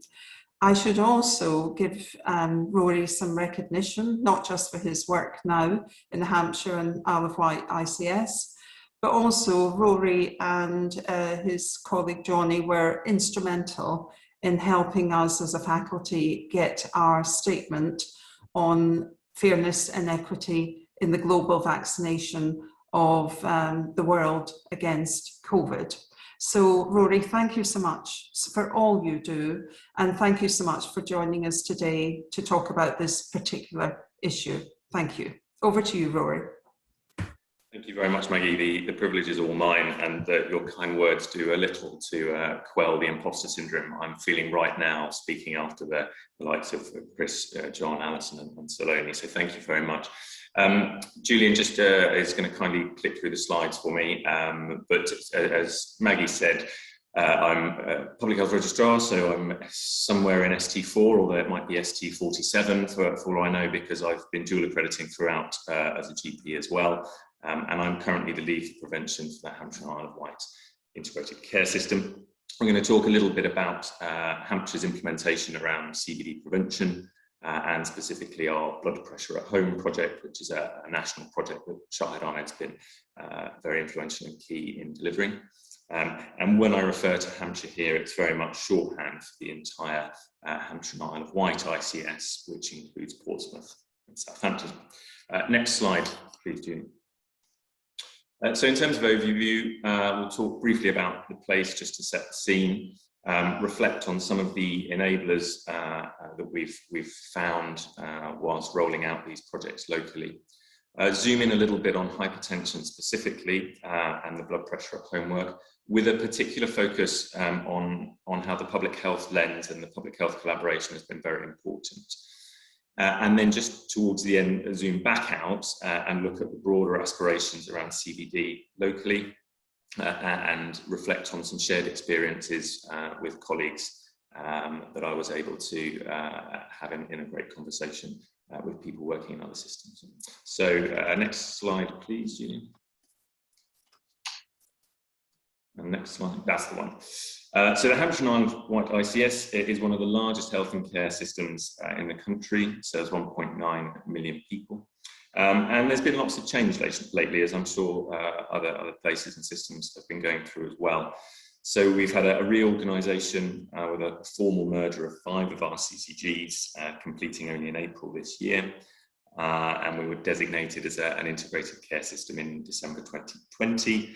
We had been working as an STP in a very similar geography since 2016. And now we have 2 CCGs under us, including Portsmouth. And obviously, a large number of partners. And given the focus of the talk on the delivery of our blood pressure at home programme, which is primary care delivered, I think it's important to highlight the large number of practices and evolving primary care networks, because it highlights the size of the challenge of delivering an at-scale programme whilst maintaining the flexibility for local ways of working. And I thought I'd draw attention to the inequalities which we're not immune to in our patch. We've got a mixture of wealthy rural areas and deprived urban centres. There's a gap in life expectancy of 6.4 years between men in our most and least deprived quintiles, 4.7 for women, and a 10.8-fold gap in the standardised mortality rate for preventable diseases. Next slide, please. And this is true, obviously, as well with CVD, specifically coronary heart disease and premature mortality from coronary heart disease. And you really see that difference with the cities there in Southampton and Portsmouth having higher rates. And this unwarranted variation is core to what we're trying to do differently now with our CVD prevention work. Next slide, please. So brief reflections on some of the enablers. And so always the risk of coming forth after such great speakers is that you're the best man whose father-in-law has used some of your material, but you don't begrudge them because your father-in-law has essentially as wonderful as Barack Obama must be to have as a father-in-law. So no criticism, and I reflect on these infographics really now, not to recover the detail or the epi that's been discussed so eloquently before, but to show how important the presentation of this data is in achieving impact on the ground. And infographics like this, distilling data, presenting it is core to what we do in public health, nationally, regionally, and locally. And click again, I think there's the scarf chart, Julian. Thank you. And for me, that scarf chart that Saloni showed is brilliant. And I think we probably potentially take some of this for granted in public health. Colleagues have said this has been in our remit for some time, but actually when you take this to newer, different audiences, it's quite new, and it has a lot of power, particularly with the inequalities agenda, as important as it is at the moment in the light of COVID. So it's been really, really valuable having national resources like this to draw down on to communicate messages around CVD prevention and hypertension, and influencing that role, that critical role, in my opinion, of the ICS as a way of reducing the gap and reducing unwarranted variation. Next slide, please. And that's true also of COVID, and in the earlier Q&A, we touched on the similarities and the overlap here. Shahed's excellent at drawing out the similarities. And we've ensured that there are links and connections made with our restoration and recovery work streams as an ICS, and it's been critical in moving CVD up the agenda in what is an incredibly busy environment with lots of competing priorities. And I hope people don't, but some might see this as sort of flagrant opportunism. But my experience and learning to date is very much the role we have in public health in connecting the dots and highlighting the synergies between many of the agendas in play. And by framing CVD as a way of meeting local need, it gathers support more quickly. Next slide, please. And clearly, as an enabler, you want to try and align with system priorities. So don't worry about the detail here. This is the Hampshire and Isle of Wight's recently refreshed prevention plan, prevention and inequalities plan. And we've had a lot of value by integrating, for example, the blood pressure at home work into the wider strategic vision of CVD, but even more so the strategic vision around prevention. And the Prevention and Inequalities Board, which this plan reports, has been very supportive. Furthermore, that Prevention and Inequalities Board of the ICS has been very helpful to integrate the work, and it's got a very diverse membership with good representation from primary care, and that's been a real accelerator for us, taking the CVD work into an arena where there's workforce who can deliver the aspirations that exist. And as a CVD programme, we now dual report to both primary care and prevention inequalities. And I think what we're doing here is really fostering what was undoubtedly a key relationship between primary care and public health, with the former, in my opinion, being very much the delivery arm of the latter and the objectives of that. Next slide, please. So to zoom in on hypertension and blood pressure at home, just before Christmas, I think it was, we were put in a bid as a site to be a wave 2 rollout for this blood pressure at home project. And I won't go into too much detail here, as I think it's probably quite well recognised. But in essence, it's an NHS-led initiative to get hundreds, thousands of home blood pressure machines, so the ones you put on your arm and press the button, getting them out to patients to support that personalised care and remote monitoring between patient and clinician. But what I do want to draw out around the programme is the focus, and by having a public health involvement, how discussions about implementation and adoption have changed and how we've influenced the local delivery there. And this is our programme approach. So I said earlier, context in which one lands these new ideas and work is clearly very important as to how they're received. And when the National Blood Pressure at Home workstream began rolling out, we already had this CVD approach, and we were able to identify where it fitted into our wider aspirations. So if you just click once, Julian, I think a yellow circle appears. Wonderful, thank you. And that's very much of all this CBD prevention work where blood pressure at home is focusing. It's around optimizing the medication of those already known to have hypertension. And this program approach is nothing groundbreaking, and I'm unashamedly a big advocate of replicating and refining rather than duplicating work, particularly when there are such good national blueprints on this stuff. And we've mirrored that detect, protect, and perfect approach.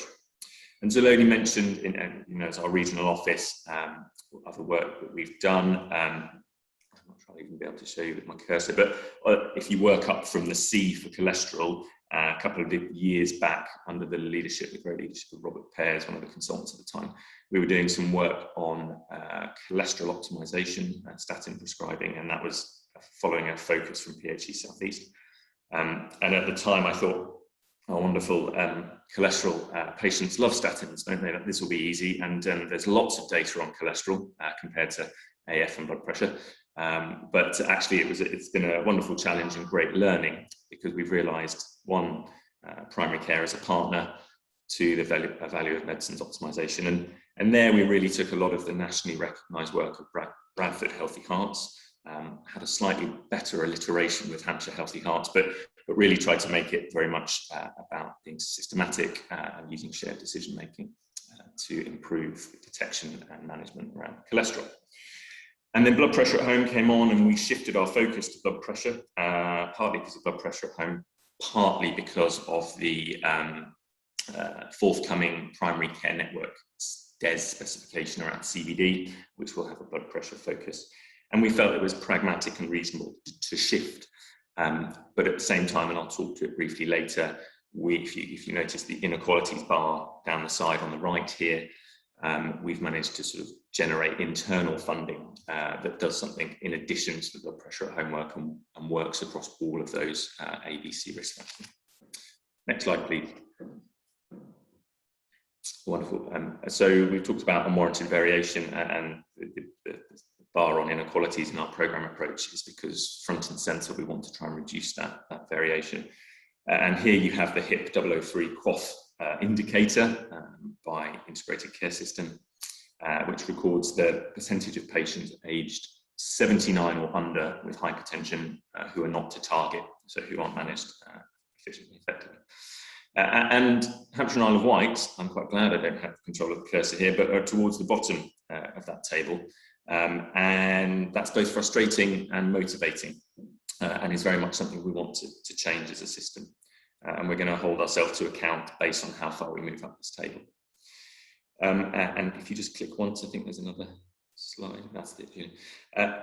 And I'm always reminded when I look at the wonderful data packs of the mathematical concept of fractals. So when you zoom in, you see the same picture repeating itself at different layers and levels. And this is the same treatment targets, but at practice level, and the same variation. And if you zoomed into the practice, there'd be the same variation. Next slide, please. So I've observed in my time, I've done various healthcare public health roles and worked with the CCGs, which has been fabulous learning as a registrar. And I've found that there was a tendency in my experience that primary care pilots were allocated to practices and PCNs who put their hand up, the coalition of the willing we use a lot. But from my experience, these weren't always the practices with the greatest needs or the most deprived populations. And conversely, they tended to be practices who had more energy, which sometimes relates to factors like patient need and GP workforce. So there was, sort of in summary, the potential to embed inequity of allocation, and we really wanted to change that conversation. And Alison and Saloni and PhD colleagues have drawn attention to the CBD data packs, which are a fabulous national resource to draw down on when working on CBD locally. They were instrumental in guiding our discussions in Wave 2. At the time, they didn't have deprivation data and weren't cut by PCN, and we fed that back, and it very quickly changed, and it's wonderful that you can have that sort of relationship with the regional team, and Joe Wall was very helpful there. But it gave us an opportunity to do some great collaborative work, and so the analysts at Public Health Analysts at Hampshire County Council supported us with cutting it by PCN and deprivation, as you can see here. And it's some of that collaboration which is what we really continue to build on, keen to build on. Reflections on this data that sort of jumped out was one, data is helpful and it doesn't always help you quite as much as you'd like, that some of the deprived practices actually were at the top of the pile and doing brilliant stuff around blood pressure, but there were the patterns and trends you'd expect with more deprived practices towards the bottom of the table with high need. The analytics has been incredibly useful in engaging primary care colleagues around this conversation. We're also quite wealthy in Hampshire in part, and we've inserted into the National Blood Pressure at Home sort of SOP a question to patients when you've identified them: do you think you could afford to purchase your own machine? That's a question I've been asking patients in my clinical practice all throughout COVID, and the answer is very rarely no, and I work in one of the more deprived areas. And by doing that, we hope to spread that NHSE resource further and really have more impact with it and get it to the people who really need it. And following a meeting yesterday where I was going back over these topics, because these concepts are not familiar to parts of primary care. There will be GPs who are very familiar, but some aren't. And I was reminded of the inspirational Bola Olabi's, which was talking at one of our health equity partnership presentations, and I probably misquote this, but she said leadership requires patience and to stay with the vision, and that's very much what this does, because it is new as a concept to some groups. Next slide, please. So back to Chris and colleagues' triangle here. Really, we know that what we're trying to do here is rooted in theory and evidence, and the bits, because blood pressure at home is very much a service-based intervention, is around giving this graduated and targeted support to the populations in greatest need and who are not using those services to best effect. So that's front and centre of what we're trying to do here. Next slide, please. And you'll have seen this slide. I find this slide wonderful, and we're trying to shift the conversation from a horizontal to a vertical equity approach around PCN need and closing the gap between our PCNs and practices, and galvanising support for that. And what's great is we've had these conversations around CBD as an ICS. They're starting to snowball out into other areas, and that for me is a real success and win here. And as I mentioned earlier, when we talked about the programme approach, the system chose to support internally recruiting a pharmacy-led CBD unit that will sit at the ICS once we recruit, and their role will be to look at unwarranted variation and supporting the rollout of the CBD DES in an equitable fashion, sharing learning. Next slide, please. We've got about four minutes left, so I'm just going to zoom out a little bit and talk about some of the work beyond blood pressure, mainly because of how much it sort of defines how we've collaborated as an ICS with public health, and I think that's really important. And so again, a slide from Chris and colleagues, and I think any of us working in the healthcare public health field understand we won't address CVD mortality by focusing on blood pressure at home or any primary care or service level intervention alone. And internally, some public health colleagues have sort of said to me, well, actually, good conversation, we with our programme approach to secondary prevention focus, is it too much about the prescribing? And this diagram from Chris and colleagues' work for me has been very helpful in that discussion, and I think it's really important from an ICS perspective. One, secondary prevention work feels very tangible to clinical teams. We get it, we know what tablets are, and we feel we can be part of that. And we know from the size of the prize work that there's still huge scope for improvement there in prescribing and optimisation of these risk factor conditions. And also the benefits can be realised quickly, and that's the real point of the slide. Point C shows you get that return quite quickly, and I think it's critical to show impact to get engagement. So all in all, I see CVD prevention work as a bit of a Trojan horse for the wider prevention agenda. It's our in. Next slide, please. That said, conscious Chris was speaking before me, and by no means do I think we've got it all worked out in Hampshire. We've got a long way to go, and I'm glad the tools are there to support that. But I wanted to link back to the bit around integration, particularly between local authority, public health, and the ICS, and relationship building, and how we're sort of these delivery of shared objectives and working on them together is really important. Next slide, please. And for those you working closely in local authorities around CVD, you'll see in our programme approach key bits that are public health commissions. So you've got the NDPPs, we've tried to bring in diabetes to sort of cross-fertilise that work. The NHS health check, if you click once, the yellow circle appears, Julian. Super. So that circle highlights that our detection is fundamentally will be based lots on the NHS health check. And as we restart that, it's an opportunity to work with local authority teams and really help one another. And there's MEC up in the corner, which again reports to the prevention board. And primary prevention right at the top. If you next slide for me, please, Julian. Ever so briefly, we did a great bit of work, I think. I'm really proud of it, and it's been done elsewhere. So again, not inspirational in any ways, but just we did it really well. And it was pre the second wave of COVID, pre-winter, and it was public health project around messaging and signposting to patients who smoke, but delivered through primary care text messaging. And primary care was super engaged. And I think it comes back to that Trojan horse idea. If we can get around and use CVD as something clinical teams understand, we can really broaden it out and do some of the wider work we want to do. So finally, final couple of slides. And next one, if you wouldn't mind. When I was asked to do this, I thought it was very important to acknowledge one, I think Hampshire is early in its journey, both as an ICS and around our CVD prevention work. But I think that's potentially useful for colleagues dialed in who are in a similarly early position.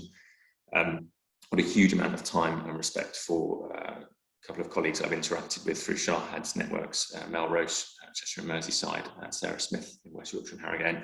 They were very kind enough to speak with me about some of the work they've been doing in their areas, CVD, and I think they're further ahead and do great stuff. And we pulled together this table about some commonalities, which I think are useful. I'm not going to talk to all of them now, and it might be useful to spearhead the conversation.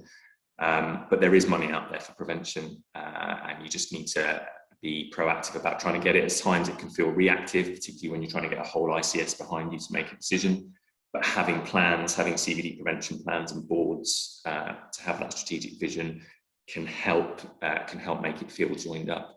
And I think the national programs like Blood Pressure at Home provide resource, they provide focus and tempo, and they provide networks for us to share. The timescales can be challenging, reporting pressures can be a bit arduous at times, but the key bit is how that fits into your local direction. And if I may close, I think, and also conscious with Maggie on the line, the faculty here, there's huge training opportunities with how healthcare public health works and how ICSs can facilitate that, not necessarily through any dual accreditation, but really just the opportunities they provide for trainees to work within an ICS has been fabulous. So I think I will hand that back to questions and look forward to the discussion. Thank you so much. Thank you so very much, Rory. That was an outstanding presentation, and you touched on so many of the important issues, and thank you so much for flying the flag for registrars in public health and of course our colleagues in general practice, and you're, as you said, a joint trainee, which is really exciting.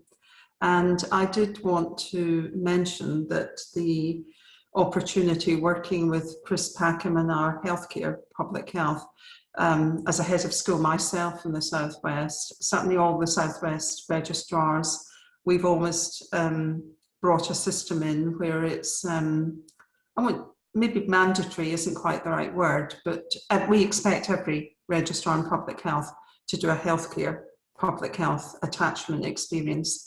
And while I think dual registration will always be a very small group, you're absolutely right. That's where people can get the experience. And let's try and get that right across the UK. So thank you so very much. So colleagues, we are, if Alison and Saloni can join me again, we're going to go into a question and answer session. If you could put any questions or you want to ask the panel into the Q&A, that would be really helpful. And in actual fact, one of our colleagues has put a question in the chat. As I say, if you can use the Q&A, but Sohab Akhtar has actually asked if there's any good examples of place-based healthy heart programs. So if I could put that over to the panel, if I could start with, any one of you want to start on the answer to that? As soon as I read that, I thought very strongly of the North Karelia project in Finland, which I think it was probably the first in my experience of a very well documented programme. And when I led on health inequalities for the Department of Health in the time that Chris described, I had the great privilege of going to North Karelia, accompanied by Pekka Pushka, who was the designer of that programme. So that is always one of my very wonderful experiences. But I think there's been a lot of examples across the whole of the UK. What we probably need to do is to really build those in now and make sure they go. So let me see, I know Shahed's got his hand up. Would you like to come in, Shahed? And then we could probably go to our panellists. I'd be delighted to. So within England, we've got some brilliant examples. So West Yorkshire Healthy Hearts is a fantastic programme, as is the Cheshire and Merseyside programme, and I see Mel Roche is actually in the audience today as well. The other area I'd like to give a bit of a shout out to is East London. So in the slide that Rory showed earlier, it showed East London being top of the country for blood pressure control. About 10-15 years ago, it was actually at the bottom of the country, and a group of general practitioners and public health professionals together had put a really systematic, rigorous, relentless programme in that took a highly deprived area from the bottom of the country to the top of the country. And when John was showing some of his slides about how London's done well, I think one of the things we need to remember is that those amazing leaders like John Robson, who've been working in East London and doggedly pursuing that agenda. I think internationally, faculty members might be interested in looking at things like US Million Hearts Programme, Resolve to Save Lives, which is a global programme that aims to save tens of millions of lives from blood pressure control. So those are interesting programmes as well. But I don't want to steal the thunder of colleagues on the call here, because I know that they're doing lots of fantastic stuff locally as well. Yes, thank you so much, Shahed. And I could also add lots of different examples. But Rory or Saloni, would you like to respond in any way to that question? Saloni, you go first. Can I, Shahed, just build on the East London hypertension project that you've mentioned? And although this is very much in its infancy, there is a project that is currently being scoped for one of our systems in the southeast, which has seen quite a drop in its hypertension control performance over the last year, and even prior to that was some way off meeting the national ambitions. I'm not going to mention which system it is, but if anybody would like to hear about that in more detail, I'm happy to talk it through outside of this meeting. But essentially, there are different facets to this proposal. One is to undertake some local analysis of the data to identify outlying practices and PCNs with respect to hypertension control in under 80s. And by outlying, I mean low performing and high performing, because both are equally important. Now we've undertaken that piece of analysis and have identified where those outliers are. The next part of that project will be to employ a clinical pharmacist, a project manager, to start working in a very sensitive way with those practices and with those PCNs to identify what's going on in those practices and where the support needs are, and to start potentially calling people in to start looking at optimizing their hypertension control, and then potentially buddying low performing practices up with higher performing practices, which brings in the sort of sustainability element. Also alongside that, this system is looking at evolving their existing COVID champions role to encompass a broader focus on health inequalities and CVD, and specifically the system is talking about hypertension. So really going out into the community and putting across those messages about how important it is to manage your hypertension. Then of course we have the BP at Home project rolling out as well. So there are a number of facets to this project. The system has put in a bid for additional funding. We've yet to see where we will get to with that, but watch this space, and I'm happy to talk through in more detail about that project with anybody who's interested. That's excellent, thank you. That's really, really helpful, Saloni, thank you. Rory? So just on a practical level, there used to be a right care document knocking around that had some of the Bradford work in a very accessible format. It seems to be tricky to find these days. But I would stress, if you're a CVD lead in your area, to make sure you're connected in with some of the WhatsApp groups that Shahed has, if they're applicable, because they for me have been a really good learning resource, and I'm amazed by how generous colleagues are at sharing stuff they've done locally. I think, you know, West Yorkshire and Harrogate gave us some of the searches for our cholesterol work, and I think that's exactly what we should be doing as a profession. We've got to accelerate this agenda. Let's not start rebuilding the wheel in every place differently. Let's just share what works and get it out there and just use it. Very, very good points. Thank you so much, Rory. And just sort of moving on a little bit, because, you know, we had the excellent information about home blood pressure monitoring, but we had a Southwest Clinical Senate session yesterday with BOLA, particularly looking at this agenda.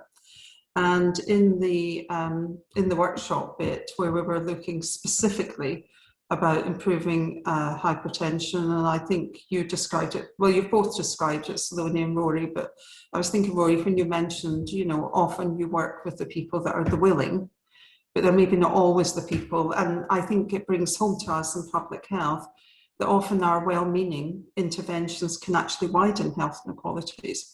But one of the suggestions made there yesterday is that actually we maybe missed an opportunity with the COVID vaccine, where we have so many people as a captive audience. Why didn't we just take their blood pressure? And then someone was telling me that there was, you know, so many St. John's people there volunteering who'd be perfectly well trained to take blood pressure, save a deluge of people. Because if you say, what's your blood pressure, go to the GP, the poor GPs are going to be overloaded. But I just wonder what you think about that type of programme, and maybe us thinking out the box about where people are a captive audience anyway. Would you like to respond to that, please?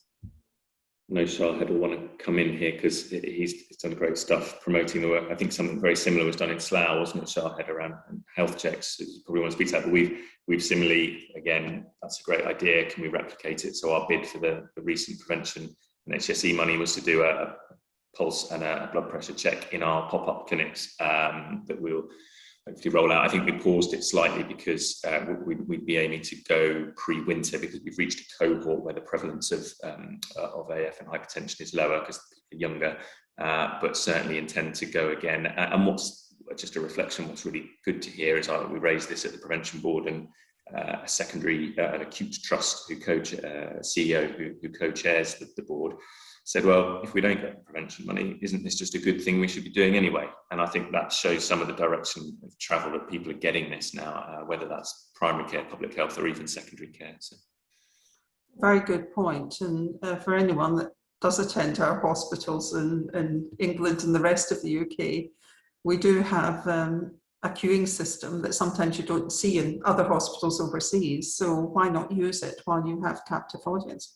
Saloni, would you like to respond? And then I'll give you, Shahed, a chance to respond to. Yeah, I completely agree with what Rory has just said, but also just flipping the question around. I was thinking about the potential use of the NHS Health Check programme as a vehicle for increasing vaccine uptake. And I know that's been explored in previous years, and there have been barriers with respect to commissioning pathways, etc. But I think now with an imminent review of the health check programme about to be published, we're having local discussions with systems about the potential to use that NHS health check programme amongst other programmes which capture members of the public who wouldn't necessarily access healthcare otherwise, to really promote other programs. So just sort of looking at it the other way around. Thank you very much. Shahed, would you like to come in? Sure.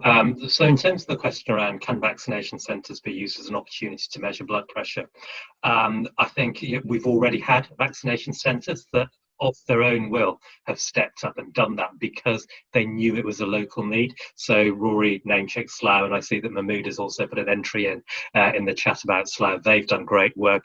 Bracknell Forest and Anand Sanchez team have done great work there. Nationally, we are doing some MEC pilots, of which blood pressure is a potential thing to be looked at. So those pilots are running at the moment. And in addition to the two that we've name checked here, there have been other people that have already done this. So it is ongoing. I mean, Rory, you mentioned an acute trust chief executive saying that this is a good idea. I think one of the things I would say about Hampshire Isle of Wight ICS in terms of its approach to blood pressure control is just how much top level commitment there is. Maggie McIsaac, the chief exec of the ICS, Roshan Patel, the FD, Derek Sanderman, the MD, and Nicola Decker as the primary care MD. You know, they're all absolutely behind you. And I think they're giving you the air cover to really drive this agenda forward, aren't they, Rory? Absolutely. Yes, thank you. And again, in the chat, we've got some very, really fantastic comments here from Daphne is telling us about the partnership with UCL and BARTS. And the reason I think this is a really important one is actually focusing on staff, because, COVID again has brought home how many staff were poorly, and looking after the staff, the health of the staff has to be surely one of our top priorities in the system. So a great example of where that could make a huge difference in trying to get, almost creating that movement within the system. And Kristen Thomas has also put into the chat the concept of Heartbeat Wales. And of course, I can remember Heartbeat Wales very, very well. And it was such an enormous demonstration project, and really good, especially given the deprivation in Wales. But that was an incredible movement in terms of improving overall heart disease and well-being in relation to heart health, but did have an incredible impact. So I think we've got so many examples here, colleagues. It's been fantastic for you to join. Great presentations, as I say, from Rory and Saloni and Alison for this session. And now I would like us to, Shahed, if we may, to give our final comments for today, give any messages about the future, and to give our thanks, as we will, to people through this session. Would you like to go first, Shahed, and then I will follow you? Thank you. Of course. So firstly, can I thank everybody in the audience for having come? We know just how busy it is for everybody, and to have taken a couple of hours of your week out for this, I think it is really great. And I hope that you've all come away equipped with some knowledge and networks that will help you go forwards. So I'd like to thank everybody who's in the audience. I'd like to thank all of the speakers. And I think, we've had a lovely train, haven't we? From John telling us just how important a topic this is, that this is undoubtedly a public health priority, and therefore absolutely legitimate for public health practitioners to be working on this. For Chris talking about some of the history and the fact that we've done a lot of this already, we know what to do. It's actually not that difficult. It does need application, it does need dedication, and it does need leadership. We've had then Saloni and Alison talking about the work at the regional level, and I think it's critical. The leadership of a regional director of public health cannot be underestimated. And what I will say is that it's a great presentation from Saloni, but Saloni's represented a significant team that Alison has dedicated to this. So it's not just Saloni. There is, at consultant level, there's Mohit, Terry, Emma, Don, there's Joe Wall from the LKIS. They've all, as a regional public health team, really driven this agenda on a really important public health topic. And then fantastic, demonstration by Rory at what a public health practitioner at that ICS level can do. And in terms of parallels with COVID, we've always said that in COVID, we've needed leadership at a national level, at a regional level, and at an ICS level, and at a local level. And we need the same for blood pressure as well. And, Maggie, yourself, John, and Chris, you've provided fantastic national level leadership. Alison, brilliant regional level leadership. And Rory, fantastic ICS level leadership. And I know you've got local level leaders, because you're a big ICS as well. So, it's all there. We just need now to connect the dots across the country and routinise this across the country. But Maggie, I would really like to thank you and the faculty for having organised today's event.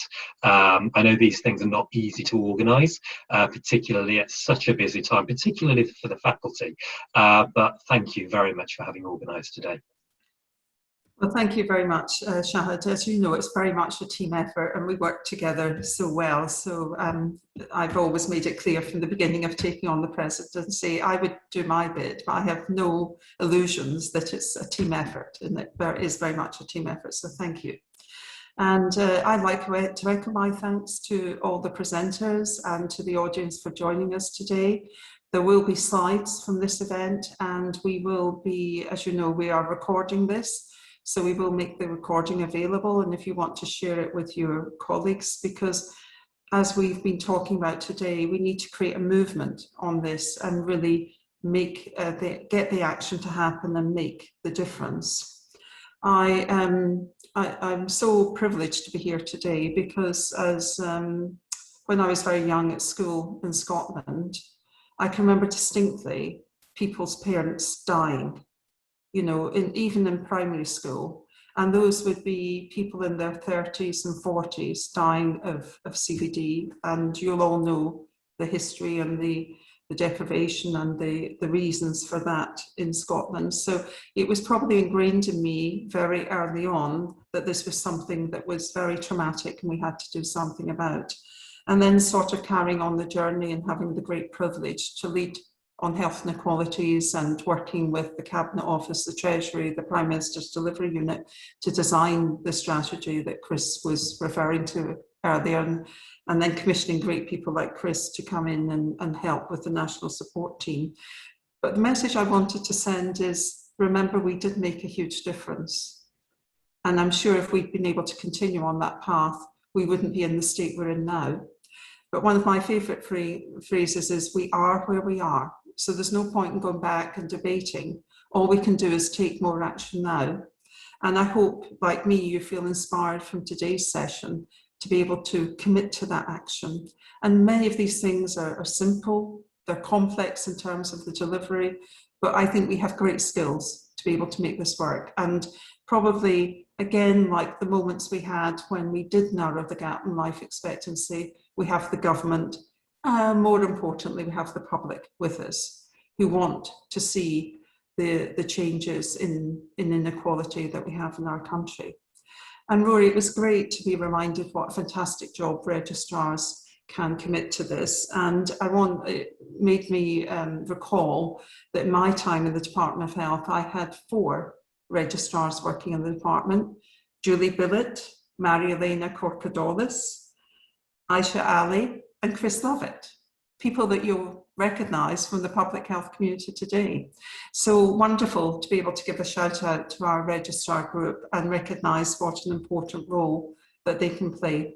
But a very big thank you to all of the people participating today, panellists and attendees, to Shahed for his amazing leadership work that he's doing.